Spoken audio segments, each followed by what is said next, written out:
Okay, all right. Yeah, we're all good. Set. Okay.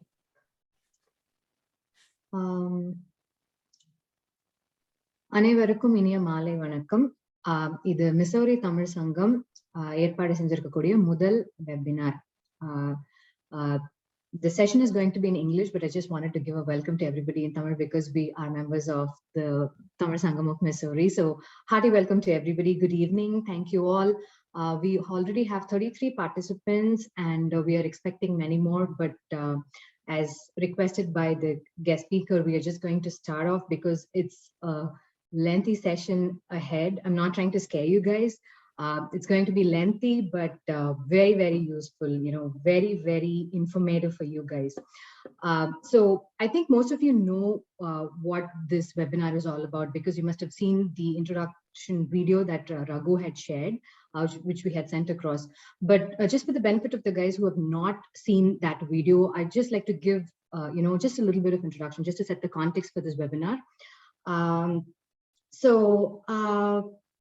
This webinar is basically for the students, who are preparing to get into college because the admissions process is pretty tedious, right? It's pretty stringent here. Unlike how it's in India, most of your parents, I believe, must have grown up in India and studied, finished their graduation at least, and then they must have come here for work and settled here. So the process that we follow in India is very different to what you see here. So the admissions, we may not really know, every detail. So this webinar is going to uncover everything that, your parents do not know. Now, you must have done a lot of research yourselves, Googling, trying to talk to your friends, the elders, others who have done in, the related studies. And you would have a lot of well-wishers coming up to you and saying, hey, have you done this? Hey, have you tried this? Have you heard of this? Have you done this? And you must have also, gotten yourselves into a lot of extracurricular activities, tennis, taekwondo, if it's girls, then singing, Bharatanatyam, and so many other things. And you must be trying to put everything together and, build a strong profile for yourself so that you get and admit into that dream college of yours, right? I believe all of us must have had or have such dream colleges, specific colleges that you want to get into. And we all have just one chance at it. So this webinar is going to help you just hit it off the first time. How? We're not going to get and admit to you, it's not a magic pass that we're going to give you, but the magic pass is that somebody is going to tell you, somebody who's well versed, in this line, who has seen so many students, numerous, countless students, and who has helped and coached them, to get into such prestigious institutions, is here to help you and give you all the information that you would require to actually set yourself up in that stage so that you get your admit. I mean, that's really cool, right? Just imagine if somebody just walked up to you and told you, hey, come on, this is all that you need to do. 1, 2, 3, 4, take this approach and then go on and do this. That would be pretty cool. If I were you, I would just grab this opportunity because back in my days when I grew up, I didn't have anybody to come and tell me. So this is a great opportunity. And I think, you guys will fully benefit from this. I am very confident that you will fully benefit from this session. So I think I've given a lot, enough context about, what the webinar is going to be. So yes, this is for your college preparation, about your admissions, what to do, what not to do, what to do differently so that it helps you, get into your dream college and have the bright future that you want to. So having said that, I just want to make an announcement now. We are going live on FB right now. This is a Zoom webinar happening, but we are going live right now as you're watching. So in case you are watching on FB and you want to, join this webinar, we'll probably put in a link on the comments and you can just check that and hop into this webinar and be a part of this webinar yourself. So, now, I just want to give an introduction about, our guest speaker. Okay, I just want to, Babona, can you just comment the Zoom link on our FB page so that, yeah, thank you. Yep, sure, I'll do that. Sure. So So in my introduction to you, I was talking about this guest speaker, who has helped a lot of people. I just want to give an introduction to you about him. I think most of you must have seen him already, or you must have heard about him. But for those of you who would like to know more, or who is listening for the first time, who's knowing for the first time, so this is about it. We have Mr. Raghuram Sukumar with us. Thank you so much. Yeah, he's the one who's waving at us right now. So he is our guest speaker for today, and he's the founder of happyschools.com. He happens to be a higher education blogger, social media influencer, and a college career coach. Yeah, there you go. That's what he does full time, sending all you guys there to your college, helping you get there. So he started out as a software engineer. He's worked over 13 years with his primary focus on quality assurance. He quit his career as an engineer and started Happy Schools to engage with students and enable them to shape their careers, just like you guys.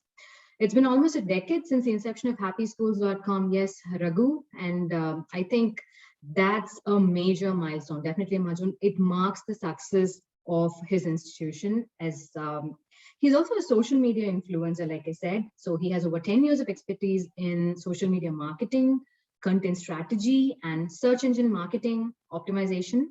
So his blog, he built his blog, and now currently he holds 200,000 newsletter subscribers and 250,000 followers for himself. So that's the reach of his digital marketing.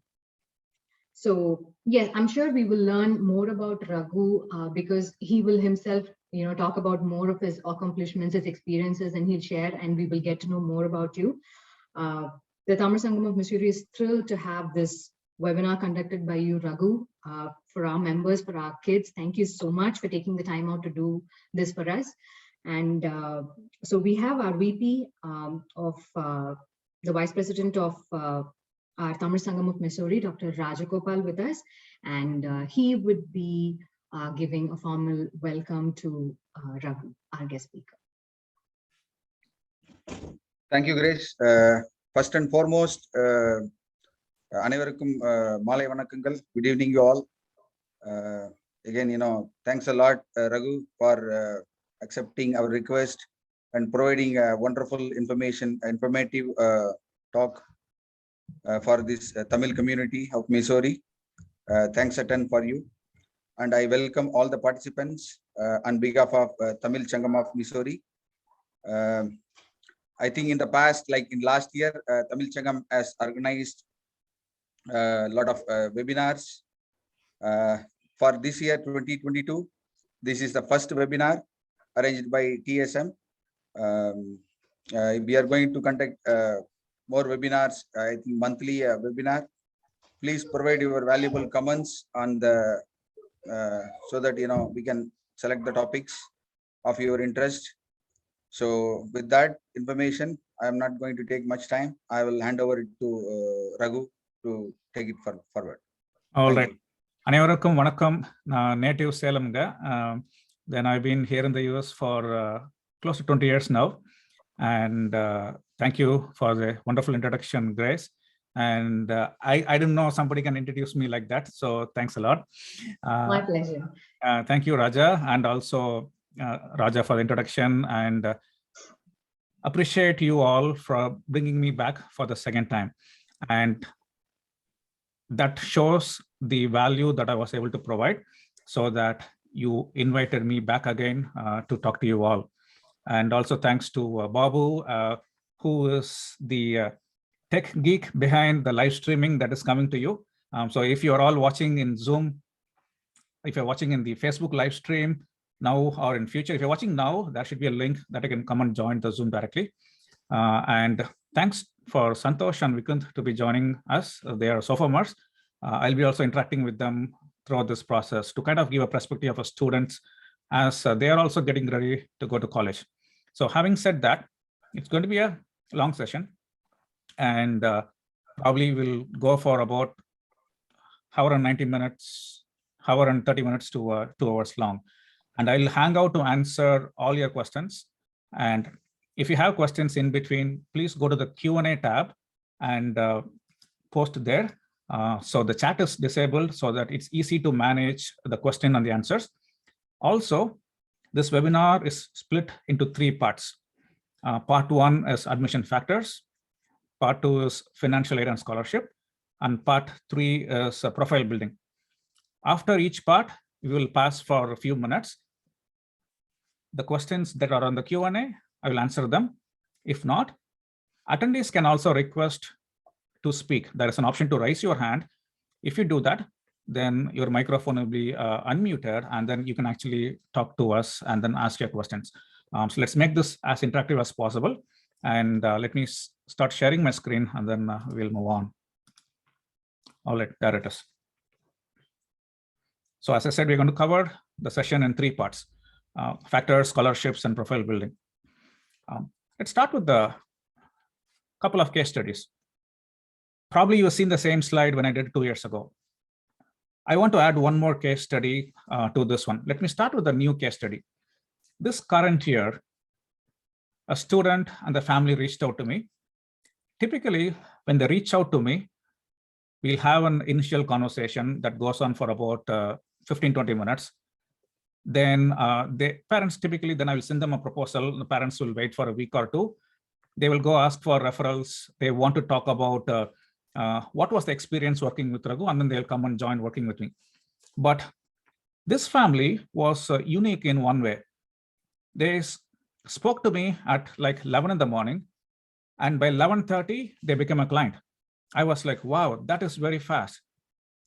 Then I started working with a student, and the student already wrote 3 essays to apply for colleges. So he was a senior and he was in a 12th grade. So right now he is a senior. Just before summer of his senior year, they came to me and I looked at the essay. In general, from my experience, if the student have already started the essay process, when they start working with me, it's like their baby. Their first essay that they have written is like their baby. They do not want to let it go. But this family was open-minded.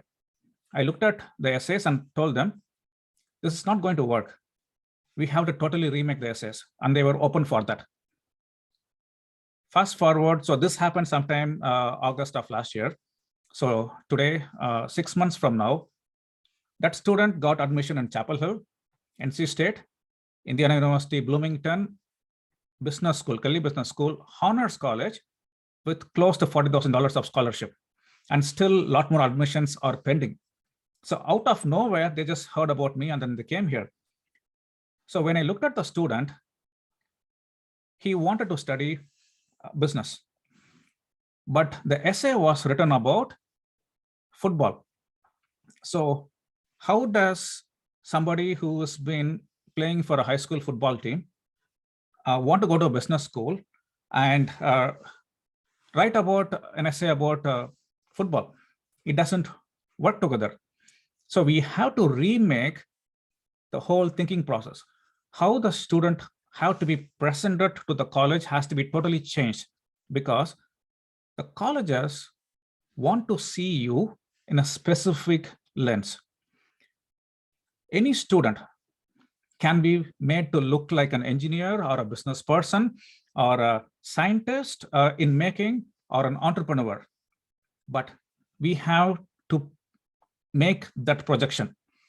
We have to make the colleges see the student in a specific way. So after looking at all the aspects of the student, I told them, your unique trait is 2 things. You are an Indian origin. You were born in the US, but for an Indian family. And you are playing football for high school. How many Indian kids do you know are playing football in your class? He said, maybe 3. That is how you differentiate yourself. Next one, you're applying for business. I don't see anything that you have done in business. Why would the colleges want to admit you in a business school if there is nothing that it's there for business? Then he was like, oh, I started a business and then it failed. So I didn't want to write about it. So I told him, that is awesome. My eyes lit up the moment I heard his business failed. He thought that business should not be disclosed because it was a failure. The colleges are looking for a transformation of who you are as a person. So I took that. Let's talk about your business and your failures, and let's make an essay out of it. So that's what we did. But if the student was applying by himself, he would have probably not even written about his business failure. As a high schooler, the idea of just starting a business is awesome. A business failure might look bad for you, but for me as a college coach, that's an awesome opportunity. Just by the mere fact of looking in a different lens, now he has got admission into the top business schools in the country.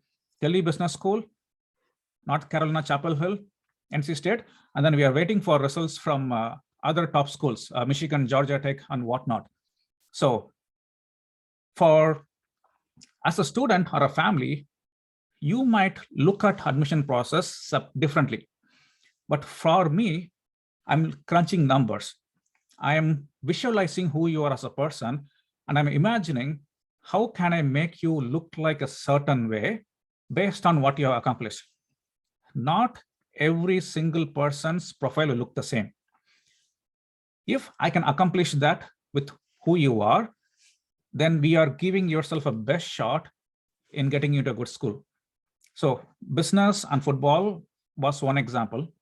And the screenshot that you're seeing here is from a family who reached out to me, and they weren't sure whether they want to study pre-medicine, biomedical, computer engineering, or biology or computer minor. It's like, how can you create a profile for a student who is not sure of what to study?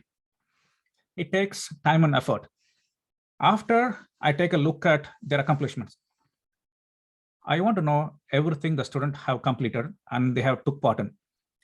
Sometimes they would tell that I didn't want to tell that because I just spent only half an hour on that activity. But for me, that would make a huge difference. It might be just a half an hour activity, but the thinking process that went into it might be a lot longer. So for this student and this family, they weren't sure what to study. And everything that the student did during the high school year was focused on becoming a doctor. But when we applied for bachelor's in computer science because that's what finally they wanted to study. How do you take somebody who did everything to become a doctor, create a profile for them, make them look like a computer science engineer, and get them into Cornell, Urbana-Champaign, and University of Minnesota, Madison, all highly ranked computer science program. Cornell University is an Ivy League university, ranked number 6 for computer science. So that process that I go through with every student, either with a student who had a business failure or a student who wasn't sure what to study, but they have done something valuable in their life. That is the process that you're going to learn. Every student I look at, I try to compartmentalize where they fall under. In which bucket can I fit them in? How can I differentiate them? So that's what you're going to learn today. All right. Recent admissions. These letters are screenshots that I literally took within the past couple of days. January 28th, University of Michigan, University of Maryland from January 28th, Georgia Tech, January 26th, 27th, Emory came in December 15th. And you might wonder, do I have any experience working with kids in Missouri area? Missouri, S&T, Truman, St. Louis, and St. Louis University also gave a scholarship worth $100,000 for 4 years. So I have plenty of experience in working with the schools in and around Missouri as well. Of course, Missouri State, and you can see Drexel with $23,000 in scholarship. These are all screenshots that literally came from January or within the past couple of months. Okay, so few more results. Another student with $25,000 scholarship, Wake Forest, Emory, another student with $86,000 of scholarship. So it is not just that college planning is for the families where the kids are aiming for higher level school. College planning is for everyone irrespective of what your GPA, your test score, or what activities you have done. When I'm looking at a lot of students on their profile, you take them, you make them look like a shiny object for the university. So that is the role that I play. So this is my family, my wife Madhu and kids Rishi and Vishwa. Like Grace said, I did bachelor's in computer science from Coimbatore. I did master's in computer science from Texas Arlington. And I was trained to be a software engineer. I worked as a software engineer, developer, QA, business analyst, and whatnot. But my passion was something I discovered pretty late in my life. I figured out that I can be a good educator, good coach, than being an engineer. So that's why, thanks to my wife who allowed me to move over from there to here, even though she knows we may not have a regular paycheck that is coming our way. But thankfully, this business and my work is satisfying and helping out families resulted in a good career. And I'm a full-time higher education blogger. I can talk about topics all the way from GRE, TOEFL, F1 visa, H1B, OPT, CPT, green card, EB1, EB2, EB3, EB5, bachelor's degree admissions. And the students who came to the US on F1 15 years ago are still with me. And now they are coming to me for college planning for their kids who had kids 10 years ago. So the Happy Schools, which started basically as a hobby, is now a thriving community. And as you can see, the screenshot on the right-hand side, the Facebook group that I run for the non-immigrants with F1, OPT, or H1B folks is at 156,000 members. I'm pretty sure it will be like 158,000 members today. So we add about 3,000 to 4,000 new members to our group, like one of the largest group for F1 folks. Okay, so the number one lesson, the family and the kids, I wanted to take away from today's session is try to complete 80% of your work before your senior year starts. Most of the kids, what they do is 95% of their work for applying for colleges actually starts after their senior year starts, end of August or September. If that happens, you will still apply to colleges, you will still get admission, but the quality of the application that you're going to submit will suffer. How? Let's say you're applying for Truman and you're applying for Washington University. There might be a question that tells, why do you want to study in our university? If you start writing essays in the month of September or October, what you're going to do is write one essay for why you want to study in this college, take that, put it in another university and just replace the name. That is not how you should be writing essays. Every essay that you want to write should be uniquely customized for the colleges that you are writing for. So the kids have spent so much time to go figure out what has to be written. And it takes a lot of time to write essays as well. So please make use of the summer, especially the juniors who will be applying for colleges next year. Make use of this upcoming summer to apply. And for the kids who are a freshman, sophomore, so we have Santosh and Vaikunth who are sophomores, as they are navigating, please keep this in mind. Parents tend to focus on three things. Academics, after you get your higher GPA, higher test scores, whatever time that is remaining, let's do some activities. And cost come into picture just before you're applying for the colleges. That is the standard. The reason is that's how our parents helped us to go to college. All we have to do is get the highest rank, get the highest mark in your 10th and 12th grade. Then we will figure out what colleges that you can get for that and let's go. That is not the case here in the US. If you want to get into a highly competitive college, you have to plan out at least 4 years to go into highly selective schools. Why do I tell 4 years? Why not we can do things in the last year? Colleges typically think if you have contributed minimum 200 hours of extracurricular activity on one dedicated activity, then they know that you have spent a lot of time on that passionate effort. You just cannot go and create an activity and spend 200 hours on the fly. It requires time and effort. So that's why let's focus not just on 3 activities. We also need to focus on multiple factors. This is from Johns Hopkins. And just like this colorful graphics, every university is going to give us statistics like this. When kids look at this, they see that, okay, this looks colorful. Okay, 32% are Asian and 31% Asian for the previous year. And for the Johns Hopkins class of 2024, they admitted 1,300 students. Total applications, 29,000. And then they move on. But if I look at this, I'm thinking, you want to apply to Johns Hopkins, and are you within the top 10% of your high school class? Top 10%, which means in a class of 500 seniors, you should be within the top 50 in the rank to at least have a shot. Higher you are, the better it is. But it is very difficult for any family to understand that you might have a good test score on GPA, and sometimes you just have to give it a try. You may not be within the top 10, but still, if we can build your activities that look stronger, we can give it a try. But in reality, if you are within the top 10% of what the schools typically accept, then you got a good shot.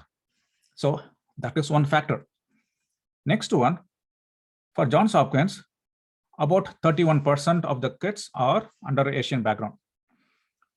They are admitting 1,300 students. So when you are applying, you come under the Asian category, which means the number of seats that you have is around 400, not 1,300. So you are not fighting for one of the 1,300 seats. You are fighting for one of the 400 spots. When you have 400 as the option, then apply your top 10% and see, do you have a shot? Then comes the other factors. Now you have SAT score. That's the range. Now you have a median GPA. So you look at all that, then you can figure out, do I have a shot in making it to Johns Hopkins?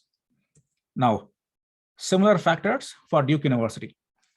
They have published their SAT score, ACT score range, their acceptance rate, and the diversity. The diversity for Duke for Asian is around 29%, which is very good, right? You have one for Duke. Now, we looked at, the parents are looking at academics, activities. The colleges are looking at so many other factors. So this is what Duke has published, that what they are looking at. Pay attention to the very important part and also considered part. Under the non-academic field, extracurricular activities, talent and ability, character and personal qualities, Duke considers them to be very important. In addition to the academics, you have to also prove to them the other parts. Now, I'm going to show the statistics, the data that Washington University in St. Louis is looking at. Look at the 2 items towards your right-hand corner, not considered. State residency, religious affiliation and commitment. Washington University St. Louis, WashU does not take them into account at all. Whereas for Duke, that is an important criteria. They take that into account. So when you're applying for colleges, you need to keep this in focus. Now, you have a seat about 400 for Johns Hopkins. On top of it, you apply your GPA, your test scores, you have a certain range. Now you have these factors. If you lack certain of these factors, then you pretty much know what your chances are. So that is how you have to make a plan. Okay, so this is WashU. In general, we can think of 9 factors, not the 3, but 9 factors. So we will review all the 9 factors one at a time. Let's start with race. we saw that for Johns Hopkins, we had about 400 seats for Asian. This is for Yale University. Here, the number is still lower, 299 to 352. This table on the top left-hand corner shows that Asian American, 25.4%.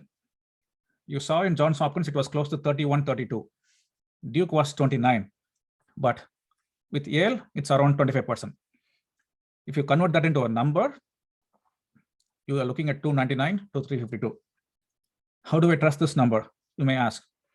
This data is coming straight from the Yale University published data. I took the numbers, I converted them into a good looking chart. And now this is Harvard. What are the factors for race, for Harvard, for Asian? 337, 347, 334. So you can see the number is hovering around 300 to 400, the top schools. Next one, the location, where you are applying from. Brown University, that graph that you see on the left-hand side, kind of tells what percentages of kids who are accepted comes from certain region. Just based on your race, you have a number of 400, 300 to 400. Now you start applying this other buckets. So it keeps on narrowing down. So essentially, in every bucket that you will be compared against, you have to be at top of the bucket to move on to the next category. This is location. The table that you see on the right-hand side looks at from California, about 5,000 students applied for Brown University. They accepted 4%. From Montana, 23 students applied. They accepted 30%. Okay, so it is very rare for us to see this chart. Typically, we see a percentage. We don't get to see the number of applications. Brown is the only highly selective school who released that data to quartz.com, and we were able to see how the location matters. If you're located in California, New Jersey, or Texas, only 4% kids are getting in, which means if you're out of 5,000 applications, it becomes more competitive. So that's how the location plays a role. Princeton University. These numbers that you see are the number of students who started as a freshman for the class of 2023. So how much do you see from Missouri? We have about 10. North Carolina, 24. California, 135. New Jersey, 190. Approximately these numbers will play out, right? So as you can see, the factors makes your chances of going to a specific college keeps coming down. Next important factor, legacy. What does legacy mean? Did any one of your parents, relatives study in a college and you're applying to go to that school? That is what legacy is. 14% of students in the class are children of Princeton alumni, 14%. Harvard, approximately 35%, 36% of the class is from the kids who went to Harvard in the past. Look at the chart below. One parent went to Harvard, two parents, siblings, grandparents, multiple grandparents, aunts or uncles, or other relatives. So if you had anybody who go to Harvard in the past, you got 36% chance of making it in. Rest of the others are merely fighting for remaining 64% seats. In that 64% seat, you apply the other factors, okay? So we have seen few factors. Now, income is also a huge factor in the process. There are two kinds of colleges, need blind and need aware. What do I mean by need blind? You apply to a college.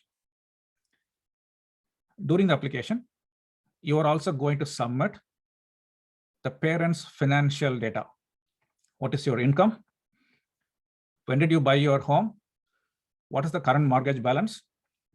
And what is the appreciation? And with the last 2 years of appreciation that we had, it's basically everybody is going to take a huge hit in terms of what colleges think that how much money you have to pay for the colleges. your income that you earn as a family. So you submit the financial data, and colleges are going to think this family has X dollars to pay for it. We have two students, similar profile. One family has money, they can pay. Another family does not have enough money to pay. If that college is a need-aware college, then what they will do is, I'm going to give admission to the family that can pay the full price.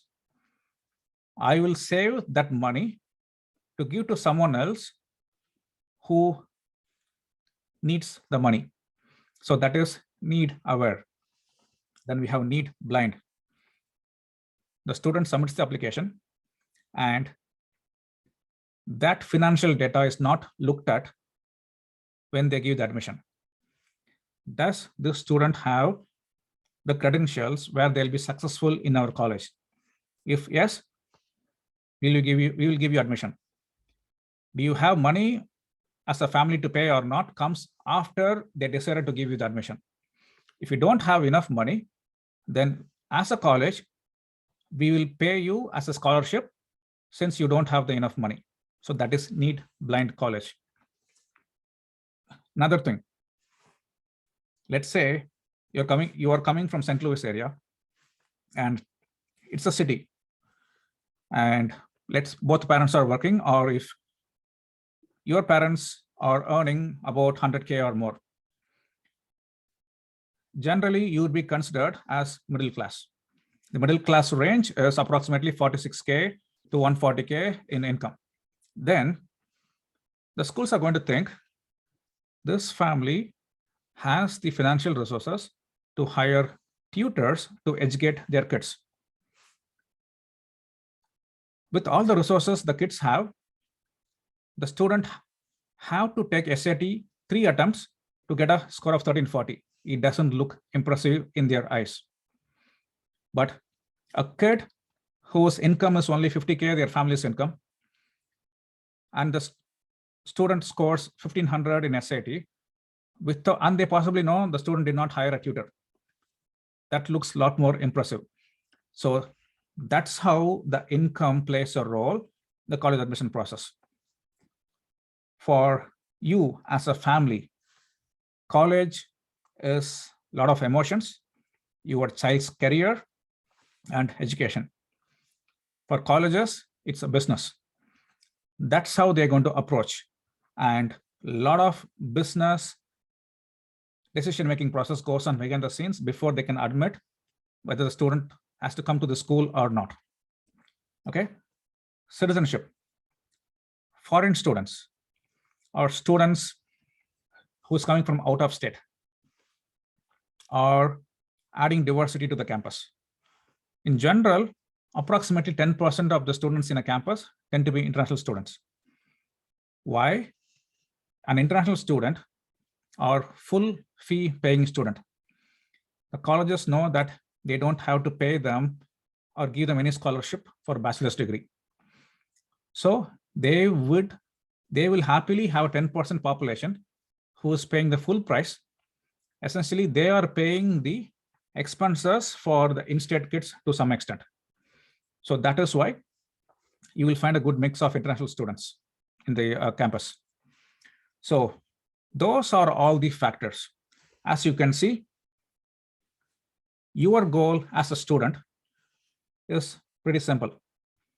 Climb to top of each bucket that you are going to be categorized in. First, you have to clear the academic bucket. Then they have to look at whether you have the personality and the character to come to our campus. So every bucket that you are going to be categorized, you're going to be looked at. If you are going to be admitted, you have to be at top of the bucket. So your goal is to figure out how can you differentiate yourself starting from the classmates that you're going to compete with. If you are a senior, junior, or whichever grade you are in, when you're going to apply, you are going to compete with your close friend who is sitting right next to you. That's where your first bucket is. Typically in a highly selective school, when they are reviewing the application, they tend to take all the application coming from one specific high school and review them together. Then they are trying to rank you in your school. So you might get eliminated right in that stage. Then they take the top. And if they think that they have some doubts about certain kids, the college admission reader can pick up the phone, call your high school counselor, and clarify the data.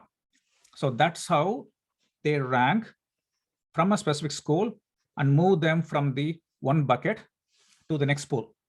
So that's how the process works. So simple, your goal is to be at the top of the bucket. Okay, so that's for the part one. So Grace, let's do some questions. I can see that we have one question, but there are a couple of options, folks. Please go to the Q&A tab. You can type it in. Or if you want to speak to me and ask and you don't want to type, you can request to raise your hand. There is an option to raise your hand and you'll be able to speak and ask your questions, okay? In meantime, let me go to Santosh, okay, and Vaikunth. So Santosh, you have seen how the different factors come into picture, right? So as a student, you're in high school. Have you focused on colleges in this approach? Not really, but I knew some of the factors that colleges mainly looked at, like your test scores, your volunteer work, and I had some information that some colleges preferred like where you lived and like your geographical status.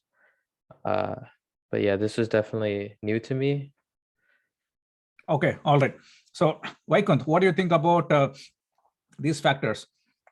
When you are taking part in some activities in your school, right, or outside the school, do you think about how these factors are going to play into equation, or you are taking part in an activity that you really love to be part of?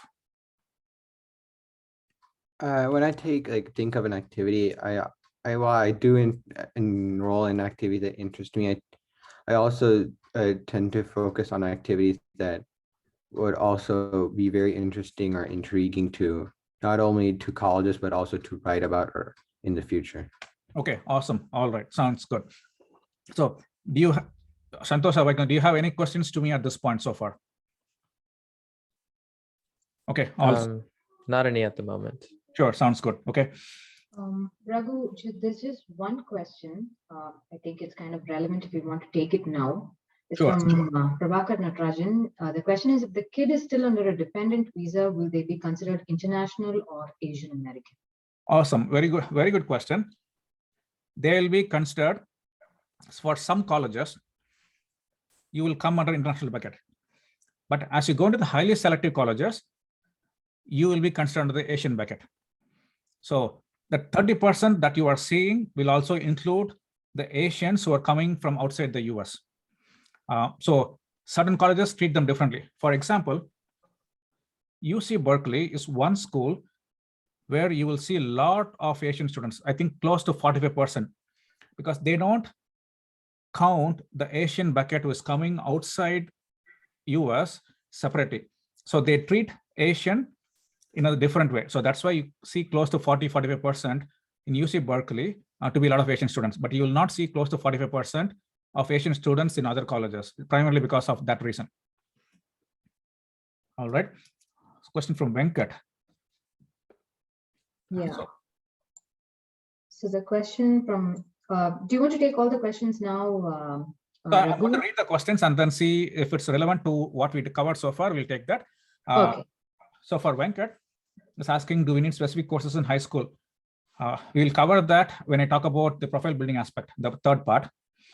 And Deepa is asking, what is the best you advise for starting prepping for essay, freshman or sophomore?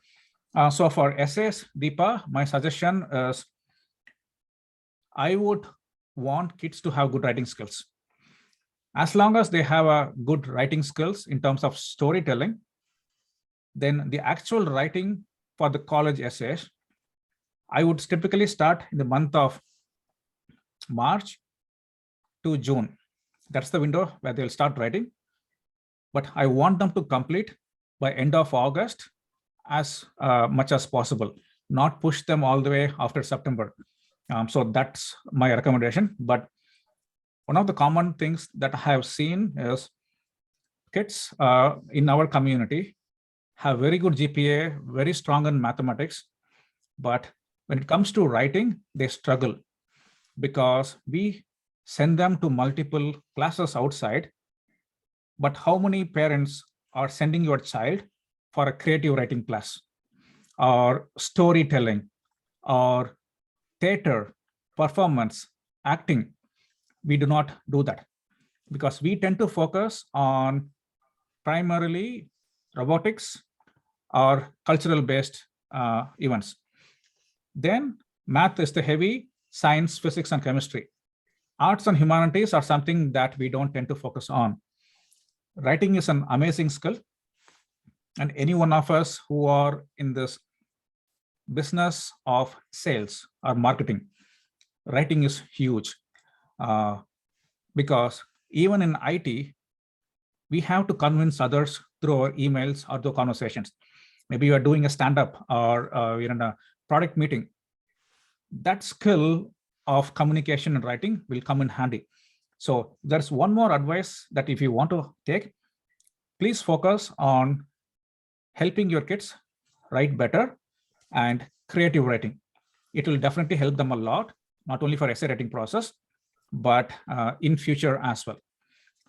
I have seen writing, when the essay is written poorly, the direct impact on college admissions.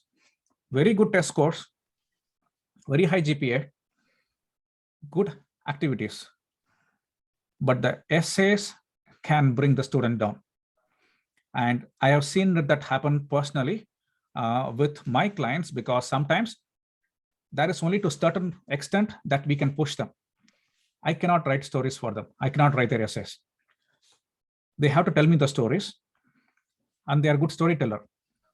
But when I see it on the paper, there's a huge difference between what's on the story when you hear versus on the paper. So writing is an important skill. Please pay attention to that. All right, Deepa. So I actually have a question. sure, Vikant. Do colleges often take letter of recommendations into account? 15% of the admission factor goes to recommendation letters. So your teachers, if they tell that, for example, in a high school, your school principal will typically not give a recommendation letter. If they write, they'll probably write for only few students. Most of the students get a letter from their teachers. If the school principal writes a letter and tells that this student is the best I have seen in the 30 years of my service in school, has a huge value, then your English teacher telling you that I will probably rate the student top 10% in my 15 years of teaching career. So when typically the teachers write the letter, they tend to put specific weightage because colleges find that valuable. So recommendation letters are huge and they play a major role in your admission process. And one more thing I can add on the topic of recommendation letters, more relevant it is to the field you are applying. If you are applying for engineering, get it from your math teacher, your physics teacher or chemistry teacher. If you're applying for pre-medicine, biology, get it from physics, chemistry or biology teacher. That will give more relevant answers to what colleges are looking for. If those teachers will give you a strong letter, there is no point in getting a letter when the teachers are going to tell you, this is just one students among hundreds of students. It's not going to help you. So that's the impact, Vikant. Okay. All right. So Venkat is asking about activities, which we'll cover later. Veena, good time to move to a new state other than New Jersey, Texas, CA to get geographic preference. Veena, with current pandemic, people have been moving like crazy.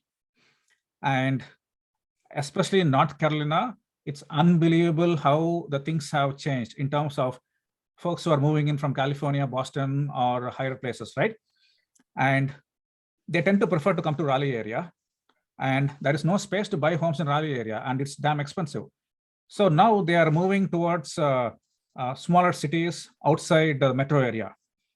Naturally, let's say somebody is moving from California and they are a good performer there, and they move to counties not in the metro, they naturally have much better chance of being a top student in the class, and it gives them an advantage. So if you're considering the move, it's possible, and I have had that question multiple times, but the colleges are smart. If you have transcript from 2 different schools in your high school, you have to write an explanation of why that move happened. So if they figure out that you moved specifically to take advantage of this leverage difference, it may not be treated out well for you.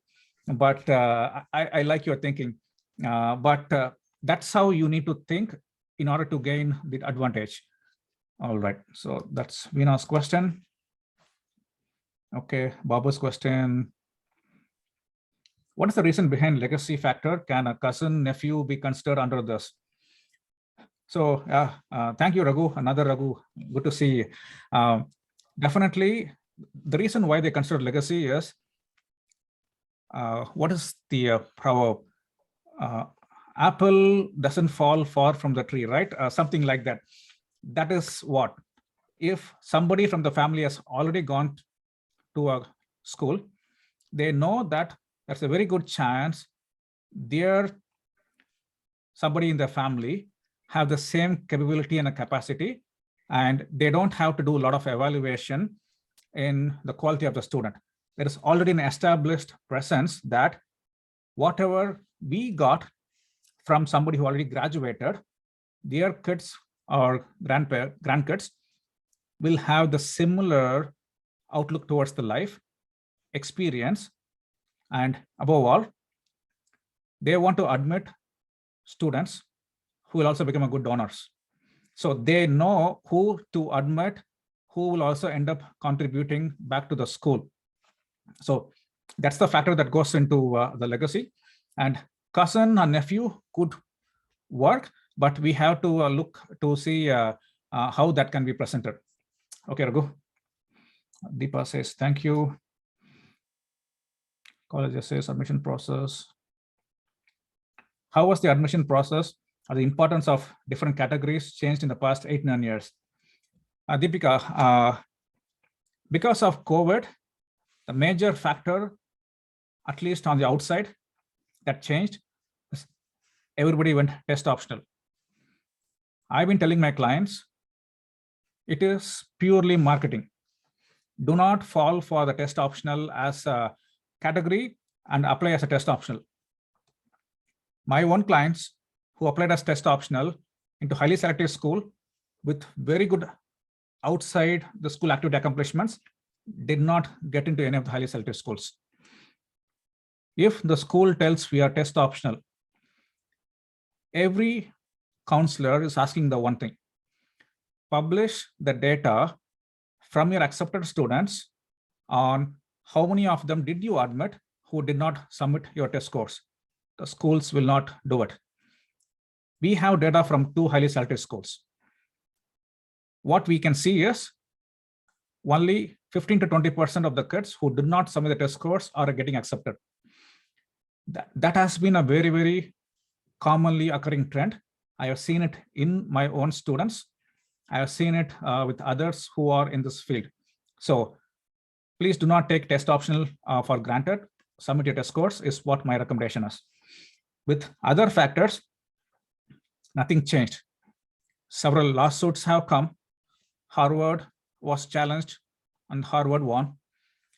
UNC Chapel Hill was challenged and UNC Chapel Hill won in October of 2021, especially using race as a factor. The most recent lawsuit was filed within the past 2 weeks, challenging the schools about need blind.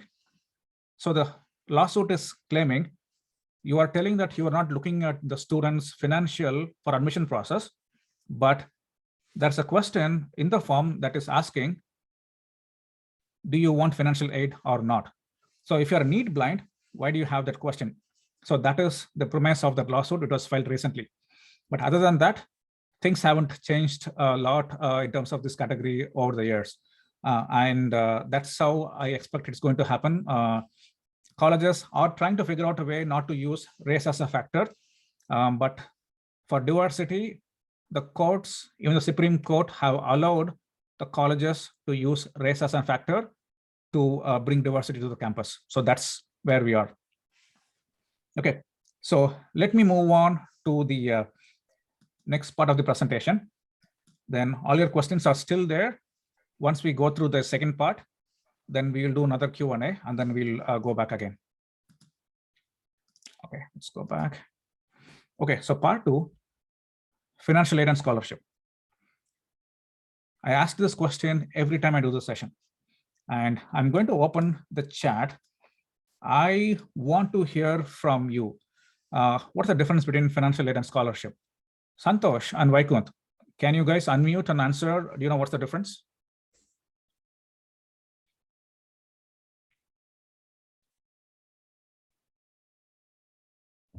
You're thinking.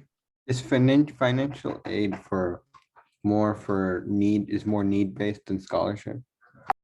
Okay, so Santosh, what's your answer?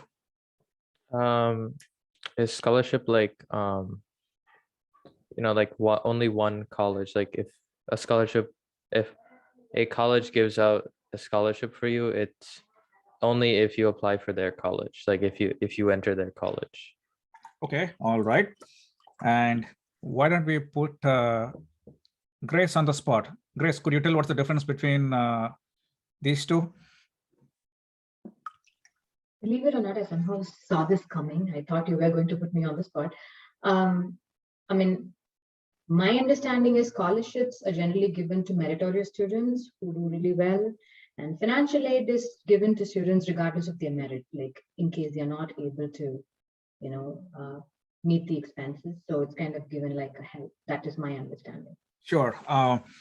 So the actual answer is scholarship is a type of a financial aid.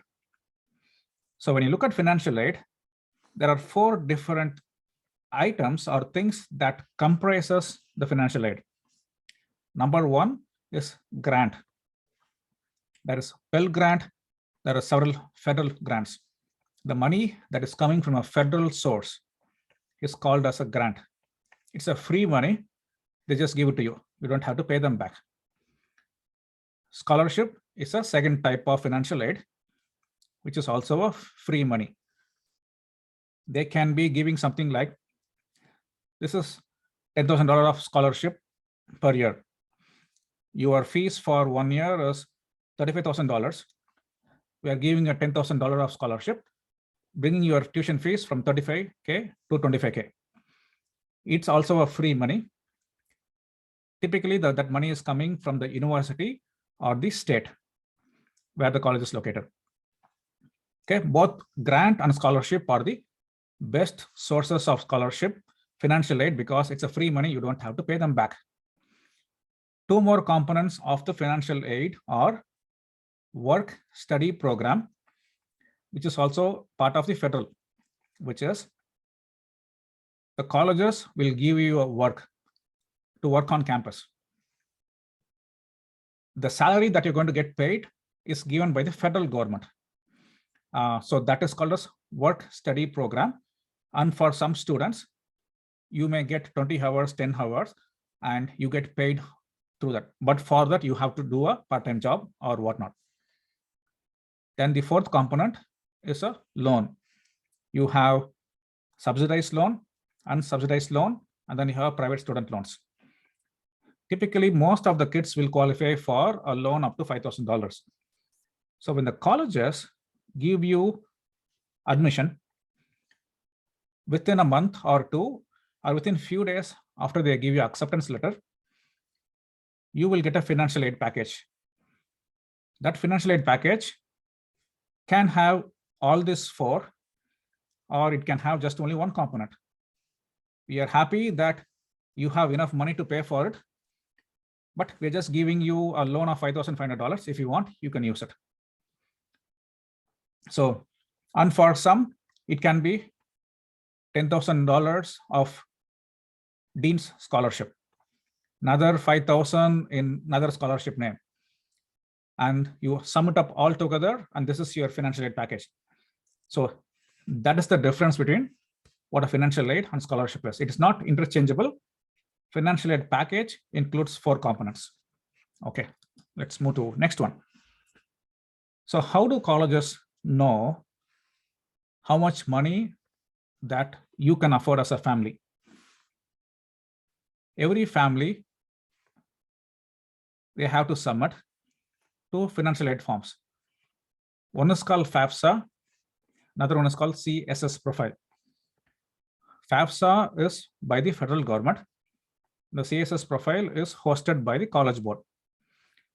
About 230 colleges accept CSS profile, and every college accepts Fafsa. In the Fafsa, it is going to pull your tax returns directly from the IRS and populate it. So they know how much money you made 2 years ago. Here's the thing. The parents think, okay, I'm going to apply for college now, and I can figure out a way to hide the money. They are pulling the tax returns you filed 2 years before, not for the current year. So prior year. So that is why the tax returns that you're going to file in 2022 for last year will be used for the asset calculation and the math when your child starts the college in the year 2023. You will keep submitting this form every year for next 4 years. That's how the colleges come to know about your finances. Then let me go to the next one. Okay, all right. A simplified formula. Please make a note of this one. This is the federal formula that is used by the colleges to determine how much money you have as a family to pay for a child's education. For example, let's say you have 100K as your adjusted gross income. 47% of AGI by 2. 100K will become approximately 23.5. The assets, let's say you have 100K in cash in savings or your checking account. Subtract approximately 20K from that. So 80K, 5.64% of your 80K plus the 23.5.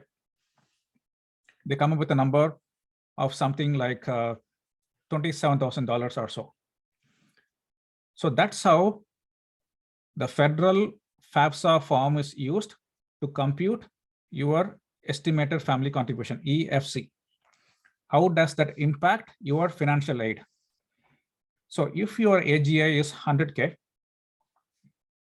just without taking your assets into account, your EFC is 23.5K. And if you're applying for an in-state college, what happens is the fees is approximately 25,000 per year. Your EFC is 23.5. And most likely you will not get any financial aid, or they might just give you a loan for remaining $1,500. Most likely you will have some assets, savings, or your stocks, cryptos, or whatnot. And if your EFC number is above $25,000, for in-state, need-based financial aid is not given to you. They could give you merit-based, based on your accomplishments. But need is, as a family, we can afford only $10,000, but it's going to cost 25K. The remaining $50,000 will be given to you as a need-based. Now, if you apply for an out-of-state college, public school, your expenses is going to be 50K. Then remaining 25K might come to you as a financial aid. The challenge is this. What if the financial aid does not have a grant or scholarship? It is purely loan. Or they could tell you, our financial aid package has only $5,000 in it of a loan. Remaining money, you just figure out how to pay. So that can also happen. But when you go to a private college, that's where you are most likely to get financial aid. How do we know that? Look at Brown University as an example. The line number 3, 43% of class of 2023 received need-based scholarship or a grant aid. How much did they give them? The average is $49,000 and $830. Now, look at line number 4. 100% of the students receiving financial aid have no loans, the university packaged financial aid awards. So what does that mean? If the family EFC calculation is $25,000, Brown University approximately cost you $75,000 per year. 50K is coming from Brown to you as free money. You don't have to pay a single penny. There is no loan in it. Brown is telling, take it, come and study. We are happy to have you and educate you. That is how private colleges operate. Does every private college give you this kind of scholarship? No.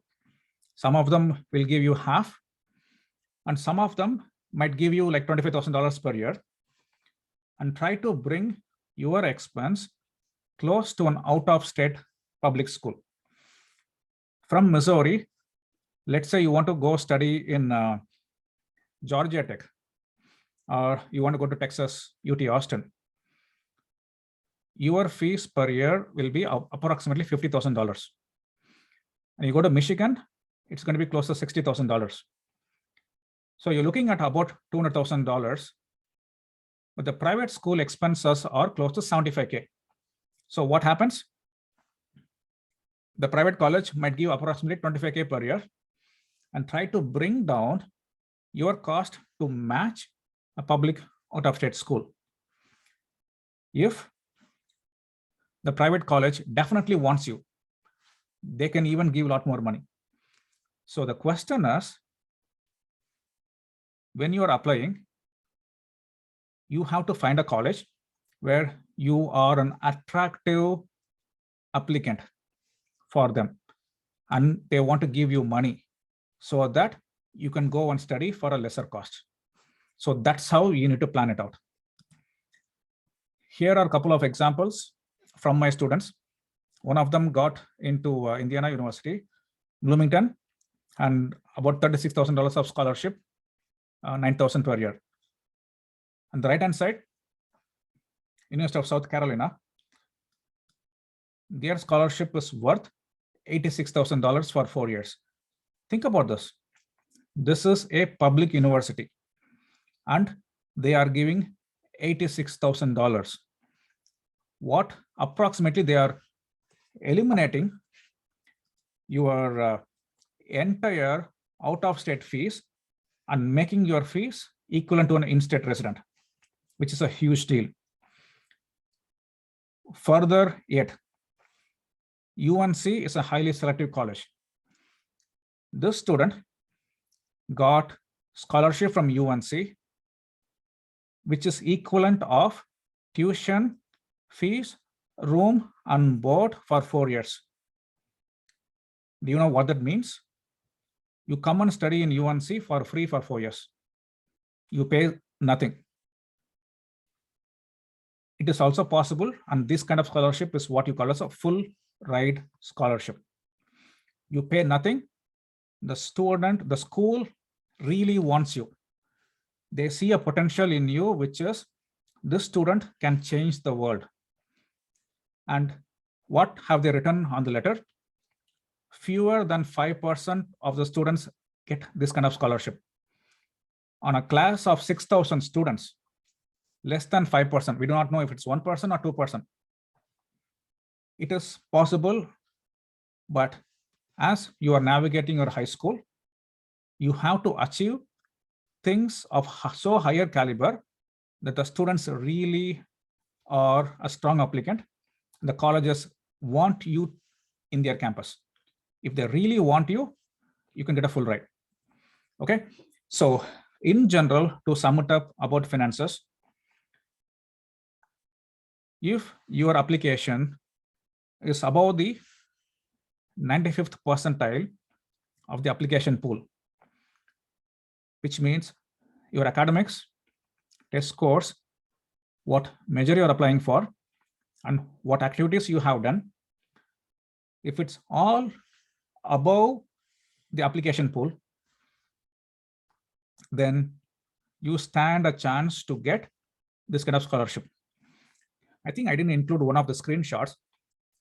One of my current students, in their letter, the college wrote that we literally selected you as one of the 45 students out of 43,000 applications who came to our campus.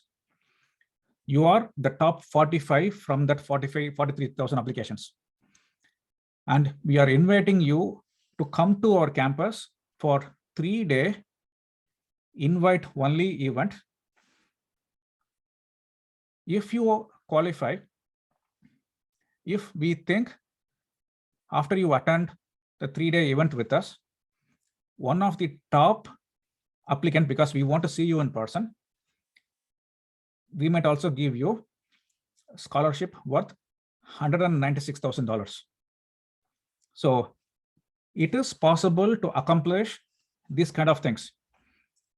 It is not just that you are reading in papers, your friends know. I am seeing these kind of examples with my current students every day. Now you will ask, what did they do to get to this point? Two things. Either the things that you are doing regularly without any specific plan. It just happens to coincide with your field of interest, and you have accomplished major higher caliber things that you've been doing naturally. You do not plan anything. It just happens to fit in place. But the challenge is less than 5% of the kids tend to do that. Most of them, what happens is the activities that you're taking part is all over the place. So your efforts are diluted. Because of that, it's very hard to create a focused profile. So if we can create a focused set of activities and efforts, coupled with the factors, we can get you to study with scholarship or lower your money. Okay, so family income, if it's low, you will get need-based money. If your family income is high, you can also become an attractive student because you are a good business for the college. Think about this. You are in Missouri, most of you are, and you apply to a college in North Dakota or South Dakota. You're probably not even thinking of applying to a college over there. Okay, but if an application, a college from Montana receives your application from Missouri, you might be an attractive candidate. And if your family can afford to pay the full money, then the college is thinking, you know what? Let's give them scholarship and bring them in. We never receive applications from this high school. Next year, they will go and talk about it to their family and friends. Then we'll get 10 more applications next year. And before we know, in a few years' time, we have 10, 15 students studying from that specific high school just because they decided to give free money to a wealthy family, even though they can afford to pay. So that's the business aspect of how colleges work. So at the end of the day, it's all about how you market yourself based on what you accomplished. And that's the key for getting the money. All right. So before we go to part 3, let's do some Q&A.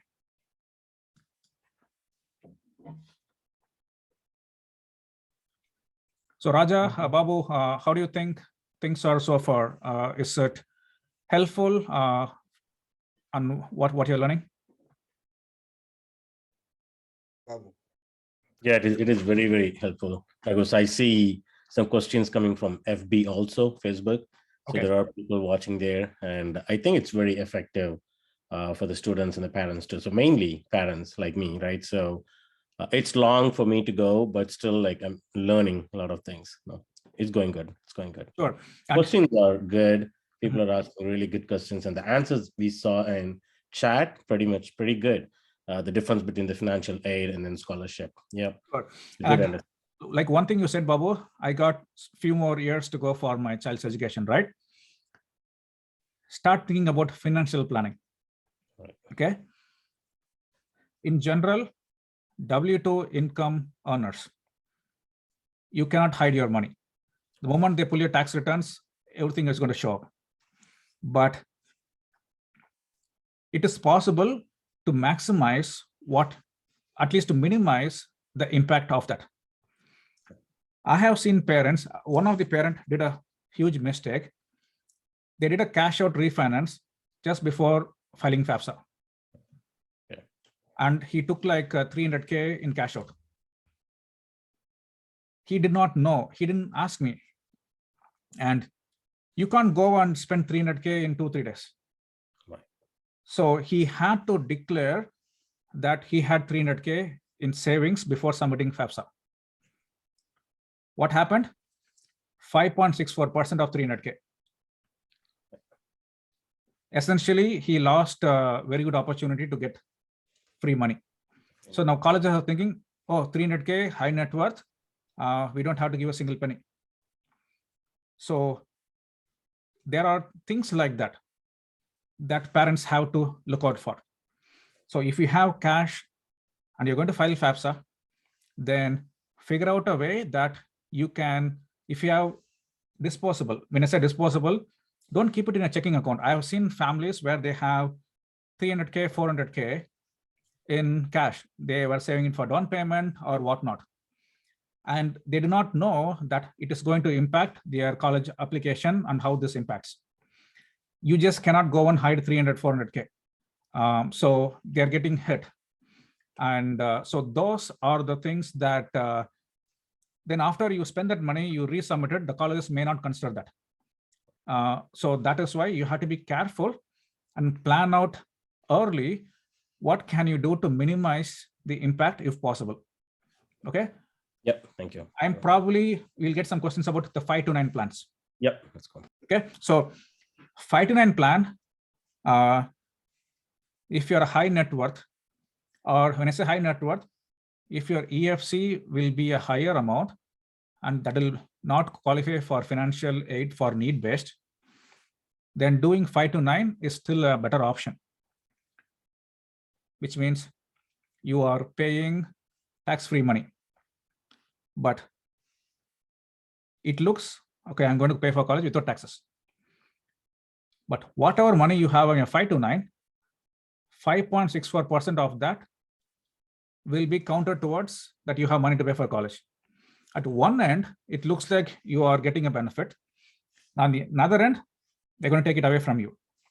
But if you know anyway you will not become eligible for financial aid, then at least having a 5 to 9 will help you in long run to save on taxes because of the plan. And for certain families, insurance is an option. So we do not want to cover that here, but at least giving an option. Talk to a good financial planner who can help you set things up. The challenge is finding a financial planner who knows specifically for colleges and how do you lower the impact. So if you have time to plan it out, especially parents with have kids in the younger age, consider doing that. Most of the parents start thinking about it in 11th grade. It's too late to do any sort of financial planning at that point. Okay, all right, so let's look at some questions. So courses, we'll talk about in a bit. Okay, activities. I had a question. Sure, Santosh. So you were talking about creating a very focused profile. So just as an example, let's say I'm trying to get into business, like a business side. I've had a lot of good things that are related to business on my profile, Okay, but I've had some like a couple like good accomplishments that would look good on my profile, but they're not related to business. They're related to like medical or engineering. Would I still want to put that on my profile? sure. We still want to list it because you have activities, 10 things that you can list. Okay, since you told about business, do you want to explain what is the relevant thing that you've done related to business? Well, I'm not interested into business, but I was just Yeah, like, okay, as an example. sure. Most of the time, the kids will be doing FBLA, the Future Business Leaders of America Club in high school. And some of them are presidents, vice president, and most of them are members of the club. And parents want to highlight that to apply for business. And I will tell them, okay, you want to apply for business major. Remember how I told the story about the student who failed in a business? Okay. I wanted that kind of activity.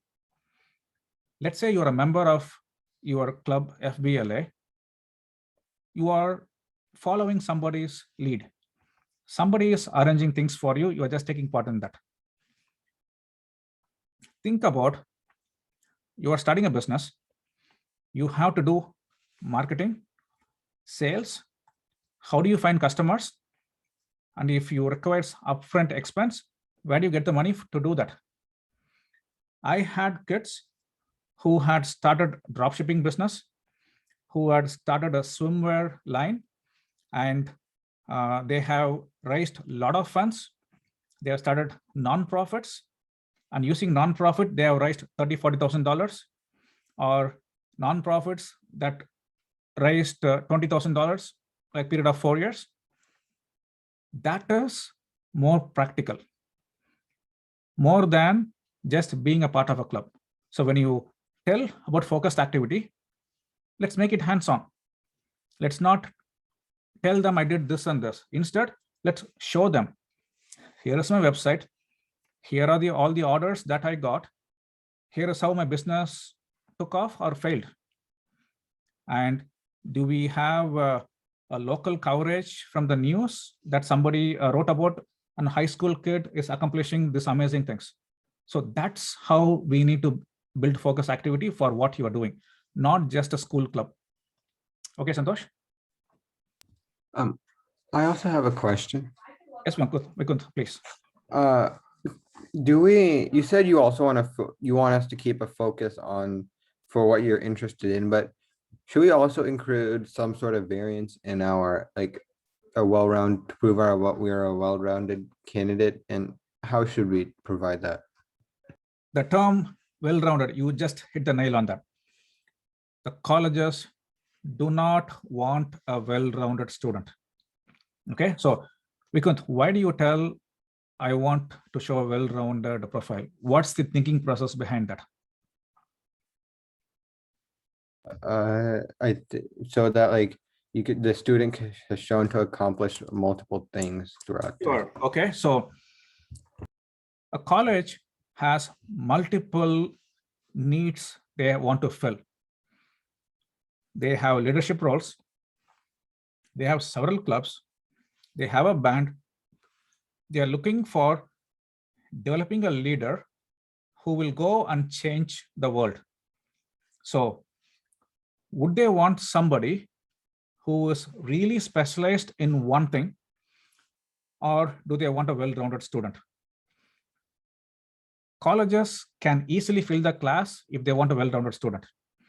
They do not want that. They want a well-rounded class. To put together a well-rounded class, they're looking for somebody who was the captain or the president of the band team, not just an individual contributor. Somebody who performed at a national level in a specific event, or an athlete who is a recruited person. Say they're looking for a specialized skill, not a well-rounded talent. One of the challenges that I see with our community of Indian families is the parents are thinking, I want to teach my son or daughter to be a good swimmer, take part in cross country while playing piano and also doing Bharatanatyam, having GPA 4.0 and want to get SAT of 1500. That is a well-rounded student, master of everything, master of none, but doing everything. The colleges do not want that sort of profile. If you were to have just only one highly published paper, let's say you published a paper and you spread it out, you used another professor's research, you improved on it. And then you just did your homework as a high schooler, you published a journal, and you tweeted or copied that professor or researcher who did the initial work.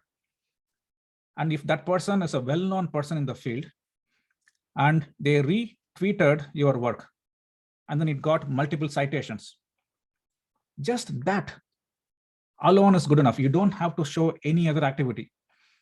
The amount of work that you went in to build that research work, and we can literally show this accomplished researcher acknowledged my work and I got 100 citations because of that. Now I'm working with the professor to improve on my research.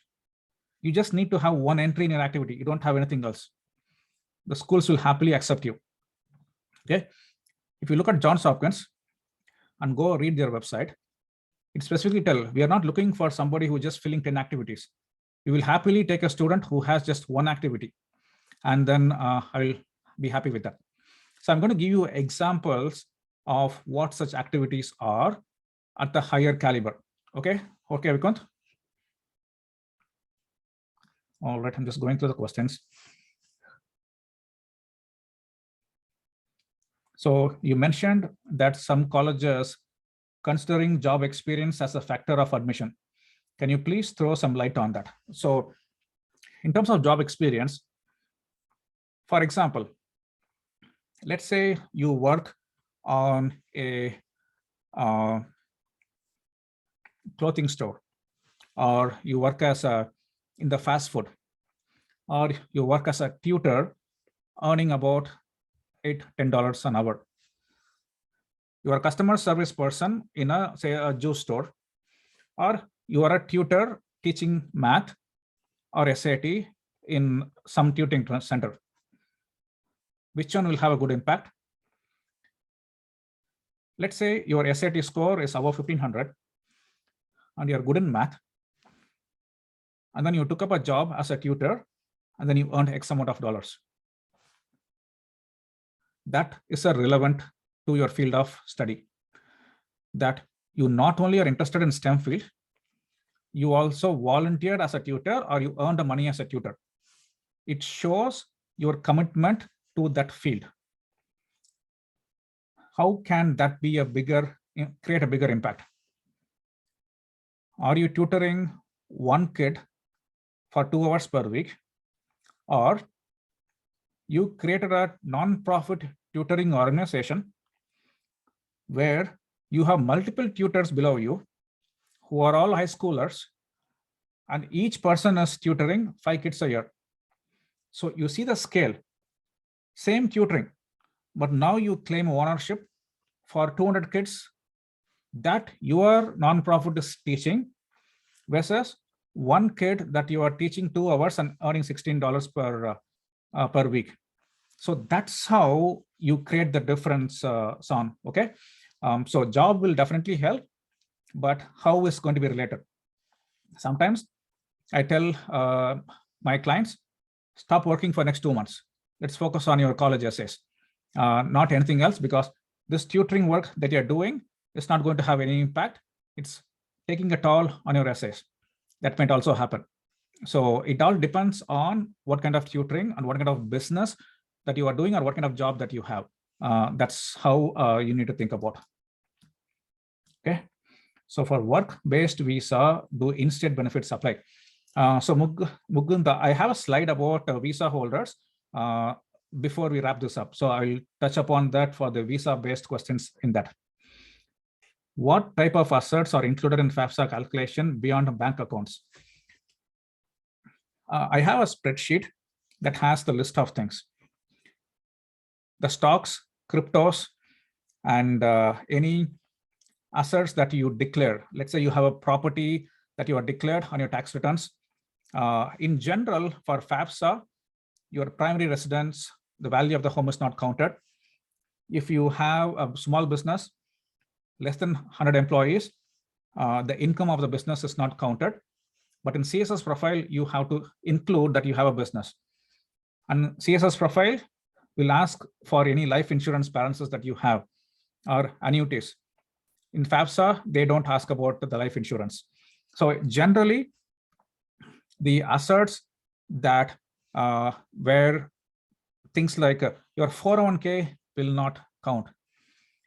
Your 401k contribution on the year when you're submitting the application will be counted, but your balance from the previous years will not count towards the Fafsa.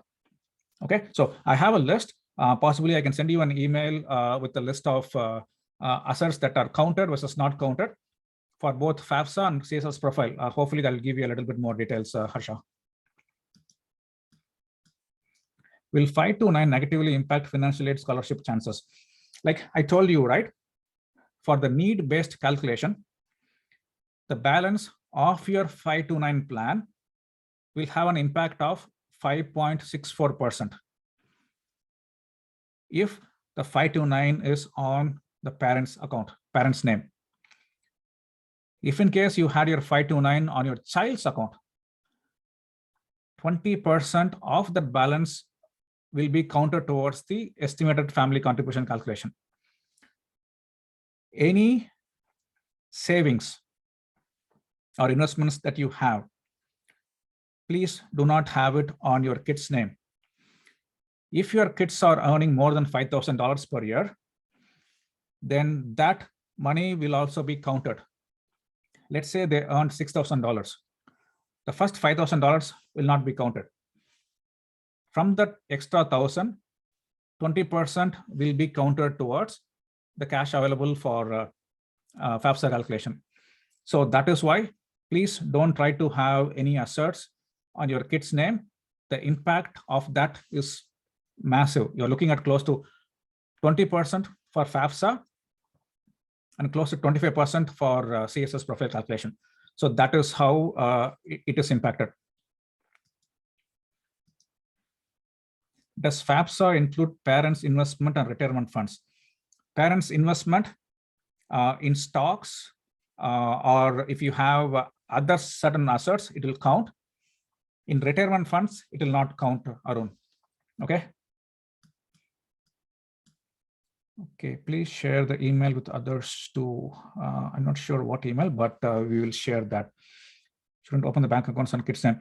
So kids' name, you can have the bank account, but it's the balance in that account that matters. If you don't have any balance in the kids' account, you don't have anything to declare.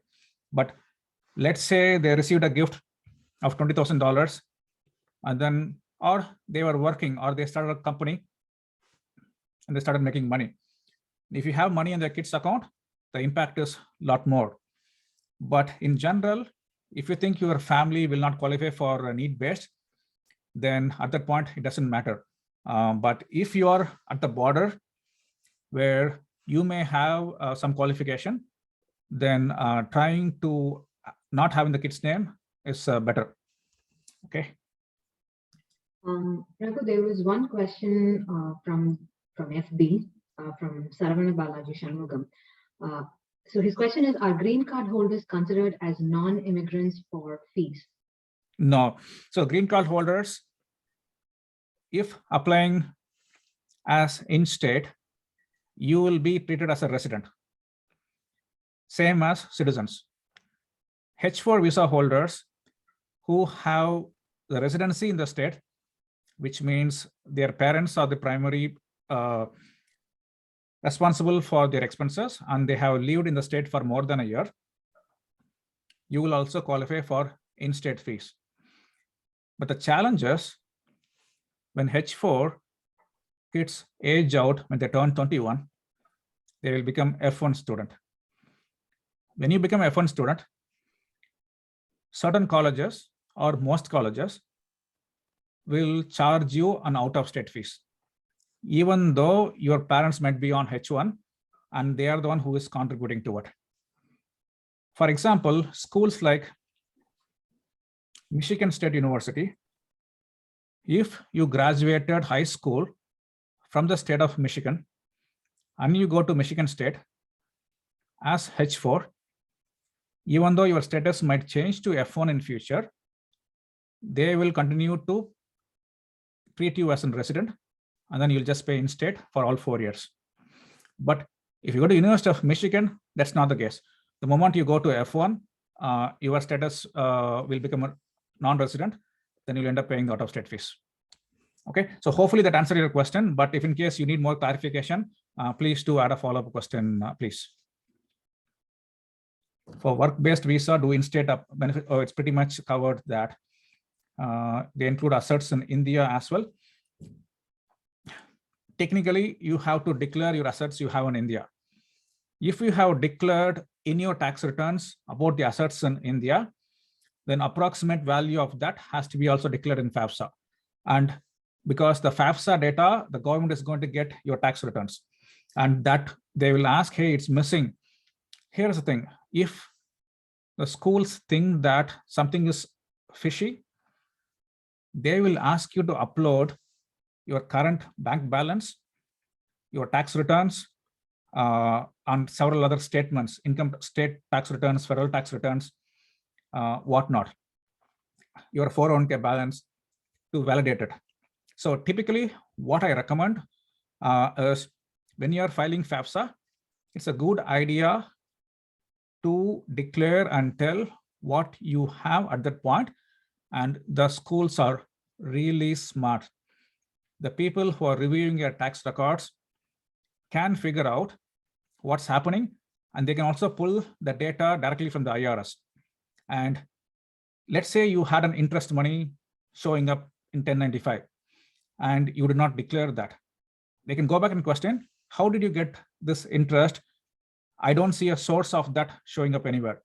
So though they are really smart, be careful and declare what you have. If you want to hide your assets and savings, legally, there are loopholes. I do not know about that. And I do not want to get into that. You have a conversation with a financial planner who knows how to deal with things like that, who can help you with the planning part of it so that your finances can be taken care, not have a shocker before you apply for colleges. Okay, and this planning have to start earlier in the kids' age when they are in elementary or middle school.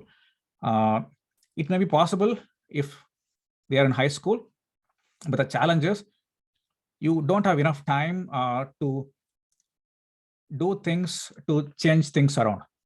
Okay, hopefully that gave you an answer about the asset stuff. Okay, we have a few more questions. Okay, there are a lot of questions about profile building. So let me talk about how do you build your profile. That will include course planning, SAT prep and stuff. And after, probably I'll spend another 15-20 minutes on that. Then we'll come back and then we'll do all the Q&A stretch. Okay, so profile building, aka college planning. Typically, this is how anyone's school days are going to look like. The reason why I have summer highlighted is every summer, think of doing progressively difficult things as you are going higher in your grade. If you did, say, FLL in your 7th, 8th grade.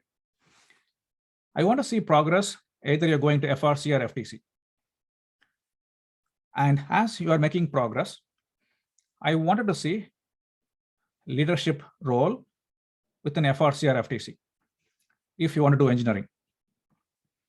Let's say you are interested in the field of pre-medicine. Start volunteering in a hospital. Progressively increase your hours and get external certifications related to healthcare field. So I wanted to see progressively increasing the level of activity every summer. That is what the schools want to see. So plan A, do things that you are naturally doing. Sometimes those things will fall in place. Or plan B, plan and execute it, and we'll build a profile around that. So let's say a parent reaches out to me and they're already in the 11th grade. We don't have enough time to make any new changes. At that point, it is going to be focused heavily on package and present. But if we start early, then we can plan to execute it.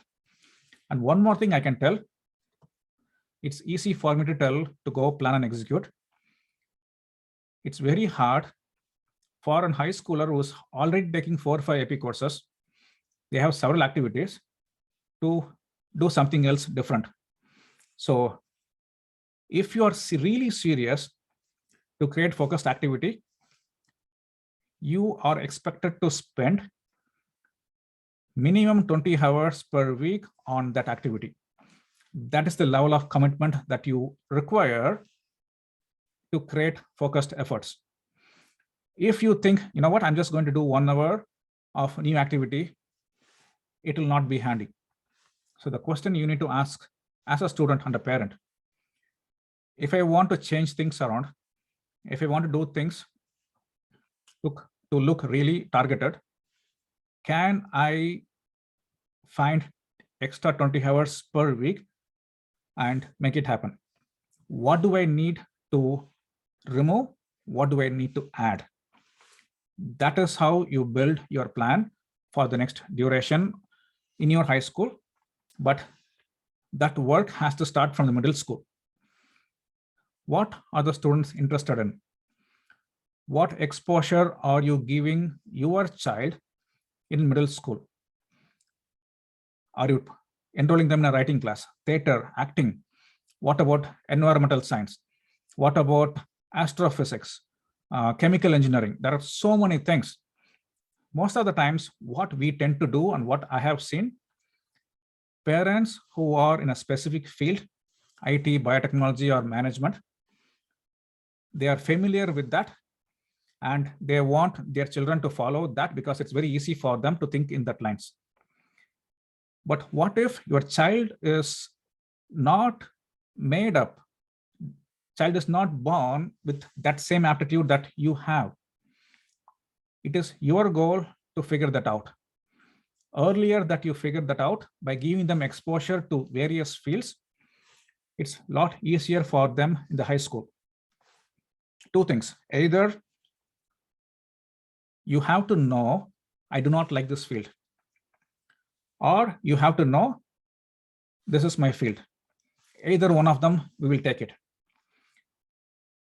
And even after trying multiple things, you're not sure what you have to do, it is okay. The effort that you did, that you took part in, taking part in multiple things to do the process of elimination is also a good story for us, for admission process.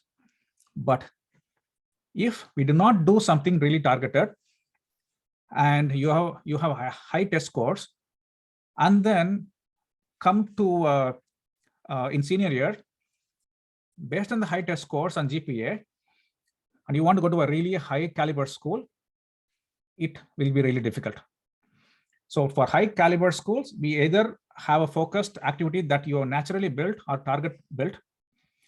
If not, just with test scores and a high GPA, with activity spread thin, highly selective school might not be an option. The deadlines for application starts around October 15th or November 1st to January 1st or January 15th. There are 4 kinds of deadlines: early decision, early action, restrictive early action, and regular admissions. The reason why I tell we want to finish the essays by August is primarily when you are applying for multiple schools in the month of November, you may have to write 30, 40 different essays. In order to do that, you need to plan out much in advance. And since we have a lot of deadlines, starting early is an advantage. The students who apply early, decision or action, they have more than 3%, 3 times the chance than the regular. You can see highly selective schools, the regular application deadline acceptance rate is 5.2% or 2.8% Harvard. But for the early program, it's close to 3 times. But why don't everybody apply early? You have to spend time to prepare the application, and it takes a lot of time. Those who start late, they can't write all the essays, and which means they cannot submit the applications. When I tell applications, recommendation letters, transcripts, your test scores, your essays, and any portfolio that you're building, everything has to be ready. So that's why getting a head start will give you an advantage. I think it was Vikant who asked about the importance of a reference letter. Academics is given about 30%, essays 25%, your extracurricular activities 25%, reference letters and others. You spend your entire school years to focus on the 30%. And you start writing essays in the month of, say, September, October. You literally are spending just a month for an activity that the school gives close to 25% weightage. It is not fair. So for something where so much importance is given, please spend more time on that. This is just one formula of how different schools uses your test scores, your GPA, and class rank to create a number. Using that number, you will be ranked. This formula is used by Ivy Leagues, or it used to be. We do not know what they are doing now. University of Texas has one formula. State of Indiana has one formula. So most of the schools have formulas like this. It's well-guarded secret. Typically, this doesn't get published, but we just happen to know because one person who was working in an Ivy League came out and decided to write about this. So formulas like this are used to figure out where you are ranked academically. So when you have factors like this, using a formula like that, your test scores, class rank will give you a number. It's easy for the schools to evaluate where you are. Okay, so what activities do we really need for a highly selective school? Pay attention to the example that Johns Hopkins have given from the students who they accepted. Created a rover that detects and extinguishes fire. Competed 3 times at the Junior Olympics Games in fencing. Been a nationally ranked rock climber. Written and illustrated a children's book on genetic technology.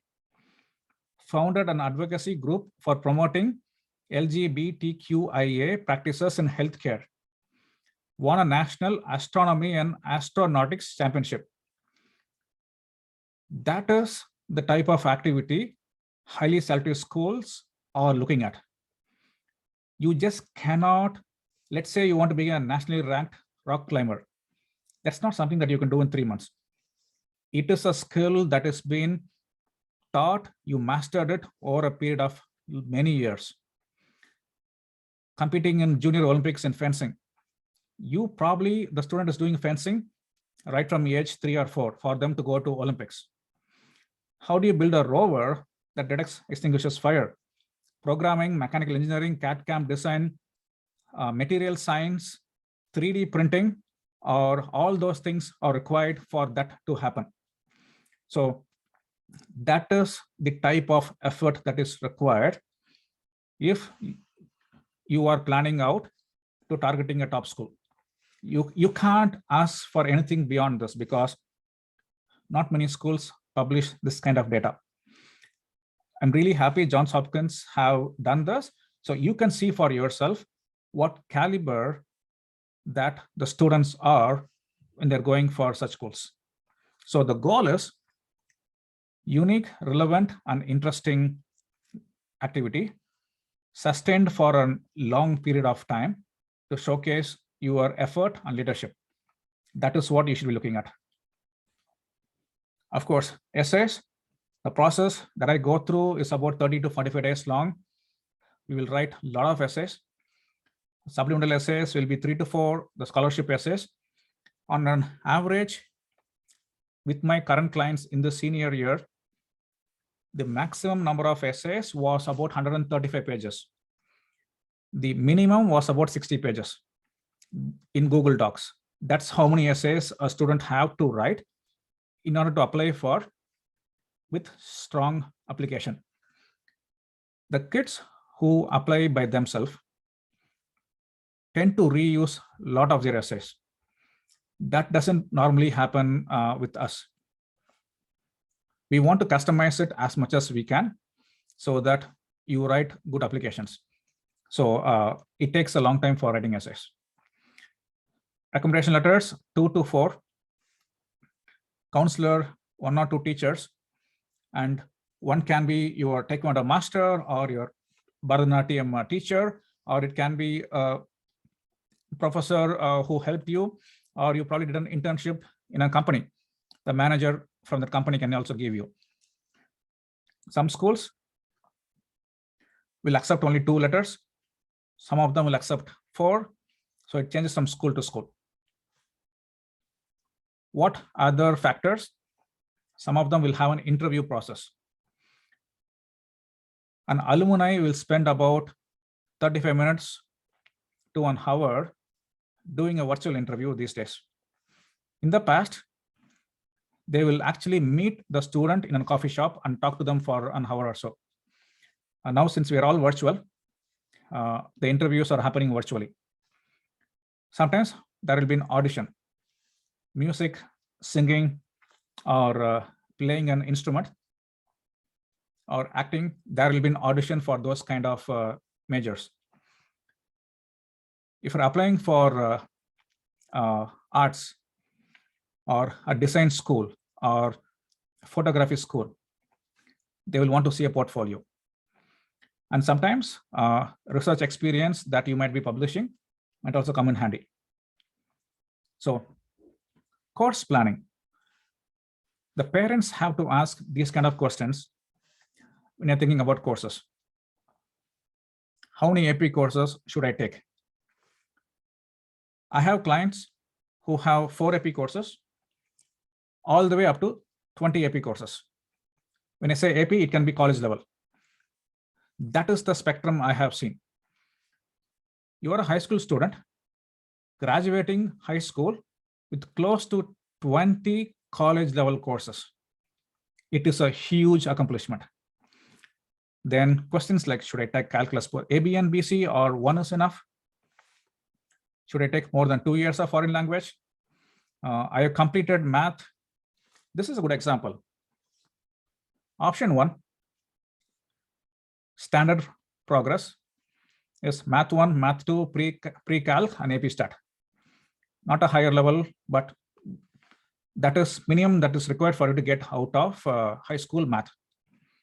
Option 2 is a little bit more challenging.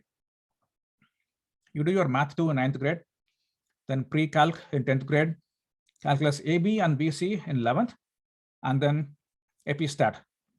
In some schools, you will do calculus AB for 1 year, and next year you might do calculus BC and you might miss out on AP Stat. Look at option 3. How about you do calculus AB or BC in your 9th grade? 10th grade, you are wrapped up you don't have any more math courses to study in 11th and 12th. Then what would you do? You go to a college nearby and start taking math courses from your college. Maybe discrete calculations or infinite solutions. Those kind of courses are offered for a higher level high school students in college level math courses. The kids who are math geek, you will tend to see those kind of courses. So course planning requires this kind of plan. You just cannot go and do calculus AB in 9th grade. For that, you should have completed math 1, math 2, and pre-calc in your middle school. So how would a school give you math 1 in your 6th grade? You better be a math geek so that you're taking middle school math in your elementary. That is how the trajectory will look like. Okay. All right. So what does college planning means? Course planning, activities planning and execution, application process, and planning your test prep and mapping it out all throughout the various months and the season. Okay. So if you ask individual questions, it is like, I'm going to high school. What courses should I take? What activities should I pursue and what should I eliminate? What new activities should I add? What about summer months? So you ask all these kind of questions. What kind of volunteering do I have to do? So you ask these questions, think about targeted activity, and you come up with a list of best fit college. Should I go out of state? Should I go in state? Or what about campus visits? Tax planning for maximizing date. All those encompasses college planning. You either plan and execute, or you do things naturally, and then we package it with who you are and try to get the maximum value out of it. Basically, two approaches. Okay. In generally, if a student comes to me for 11th grade, here are the list of things that I typically do. We do an assessment that maps the aptitude the student is born with to a specific career. Using that, we try to identify what major and minor the student might be interested in. For the interest, depending on the location where you live, what are the ideal set of colleges for you? Then who you are as a person, what activities have you done? Then we'll create an essays and a strategy for your application. Then of course, you fill out all the lengthy forms. The CSS profile typically takes about 3 hours to complete. Fafsa takes about 2 hours to complete. Then campus visit. You have to visit college campuses. Then what's your family background? How much money can you afford? How much money are you expected to make? Are you expecting any changes in your family's financial situation? And using that, we put together a list of plan A, plan B, and plan C. Then we apply, get admissions, and then we figure out, do we have to negotiate to get more money from the college? How do we negotiate? And should we even negotiate? Then we decide on what college to attend and then get you to go to a college. So that is what typically the process happens in the 11th grade. So let's spend a few minutes about for visa holders. A lot of kids I work with are on H4 visa. And they are on H4 visa in different stages. Some of them started their junior year in the US on H4. It's going to be challenging for them. And then I had clients who did high school here, but they just couldn't adjust to the education system coming out from middle school in India. So they did not have a higher GPA. How do you get somebody who has a GPA of 3.2 or 3.3 on a scale of 4 unweighted and get them into computer science? It's possible. And when do we change from H4 to F1? If and when you change, your fees are going to jump. In that case, should we get you into an out-of-state school which will be a very good college, but as a family, are you willing to pay that? The clients who I work with who are on H4 typically are a single income family. Either husband or wife is an H&B holder, the other spouse is H4. So when you have single income and you have two kids, sometimes both the kids are in high school, which means the parent is going to have two child in their family in college at the same time. You have to pay a lot more. So financial strategy comes into account. How should we manage when you have to pay for two kids? So taking all that into account, we will have to create a plan unique for you. Then if you have a high achieving child who is on H4, they are a very good candidate to go to a highly selective private college. But mom or dad, single income holder, is making only $120K per year. Could you afford a $300,000 college for 4 years?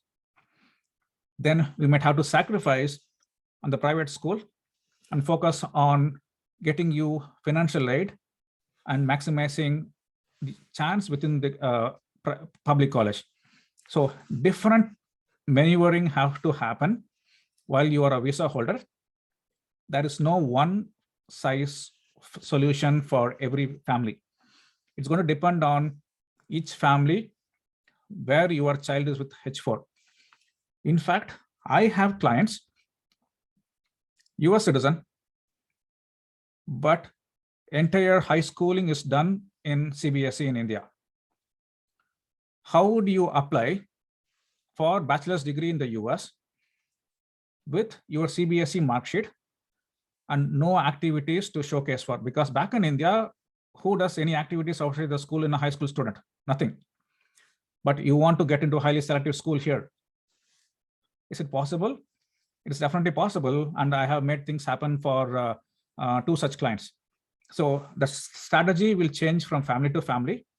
Depends on what they have done, what scores they give me, the parents' financial situation, and then we'll create a plan for that. Okay, so why do you really need a coach? You can absolutely navigate this process by yourself.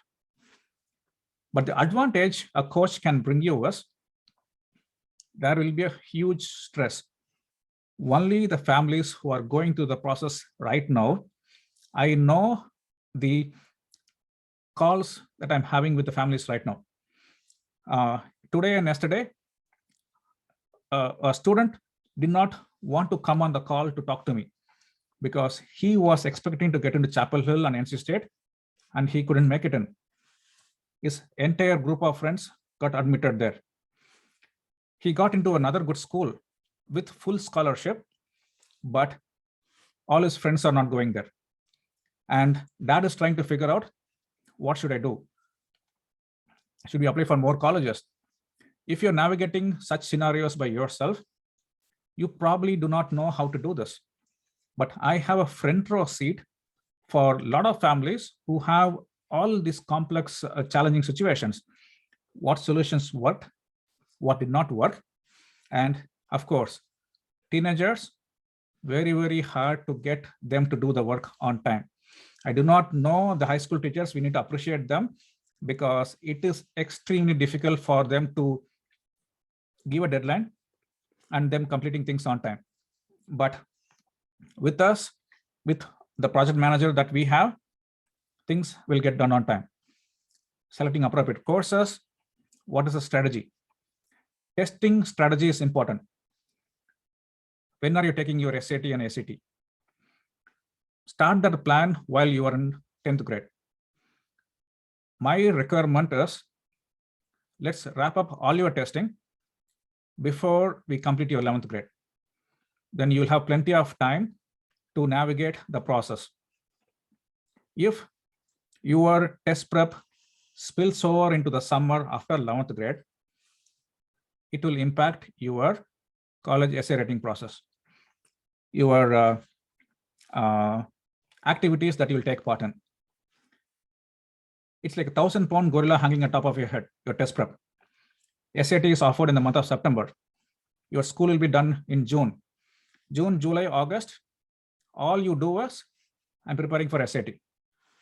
Your focus is not elsewhere, right? Everything is on SAT. You might just spend only 3 hours per day, but you're occupied doing SAT work.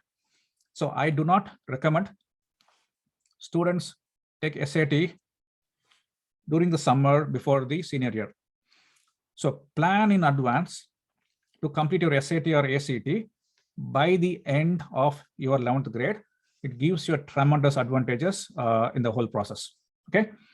Then we have to build a college list that gives you funding, that gives you a good education, at the same time balancing how much you can spend. And essay ideas, the kids who are good in math, good in STEM, they have very good scores, but you ask them to write an essay, it's a blank paper. We ask them, could you write a 650 word about a topic? I get 100-word essay. So that's why please focus on getting your kids to have good writing skills. And we have an essay writing process. We uncover good ideas. We go through several rounds of editing process for one essay.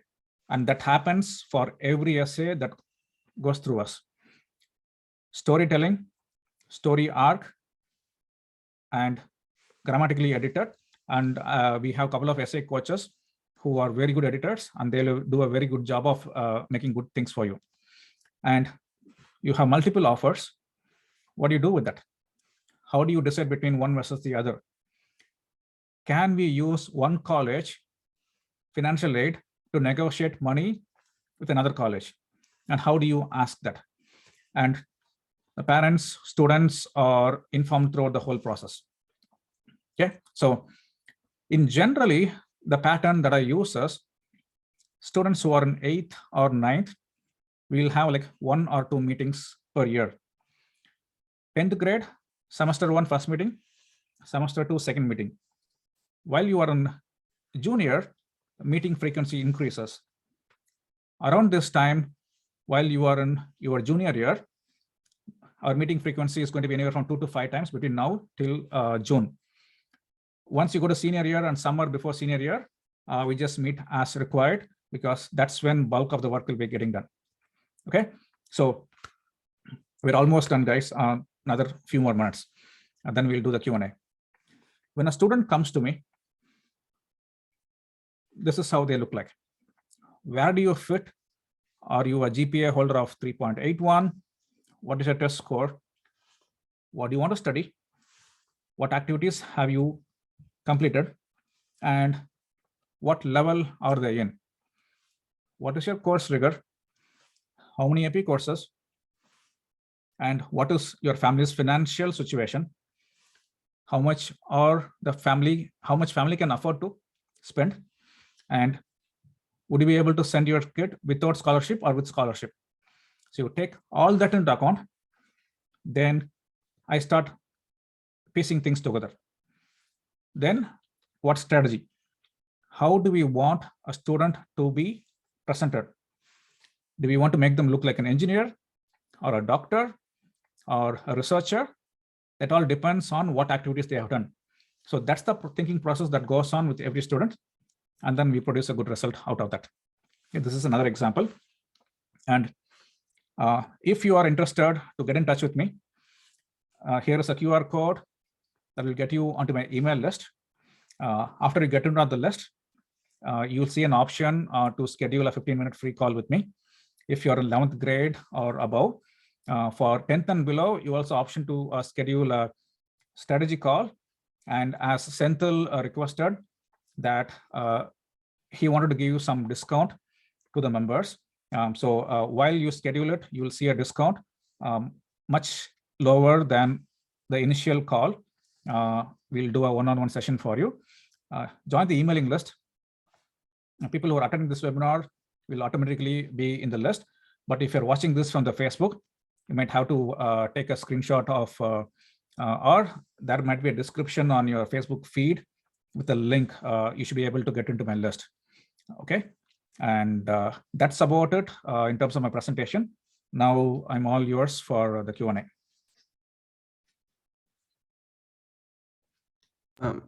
I have a question about AP courses.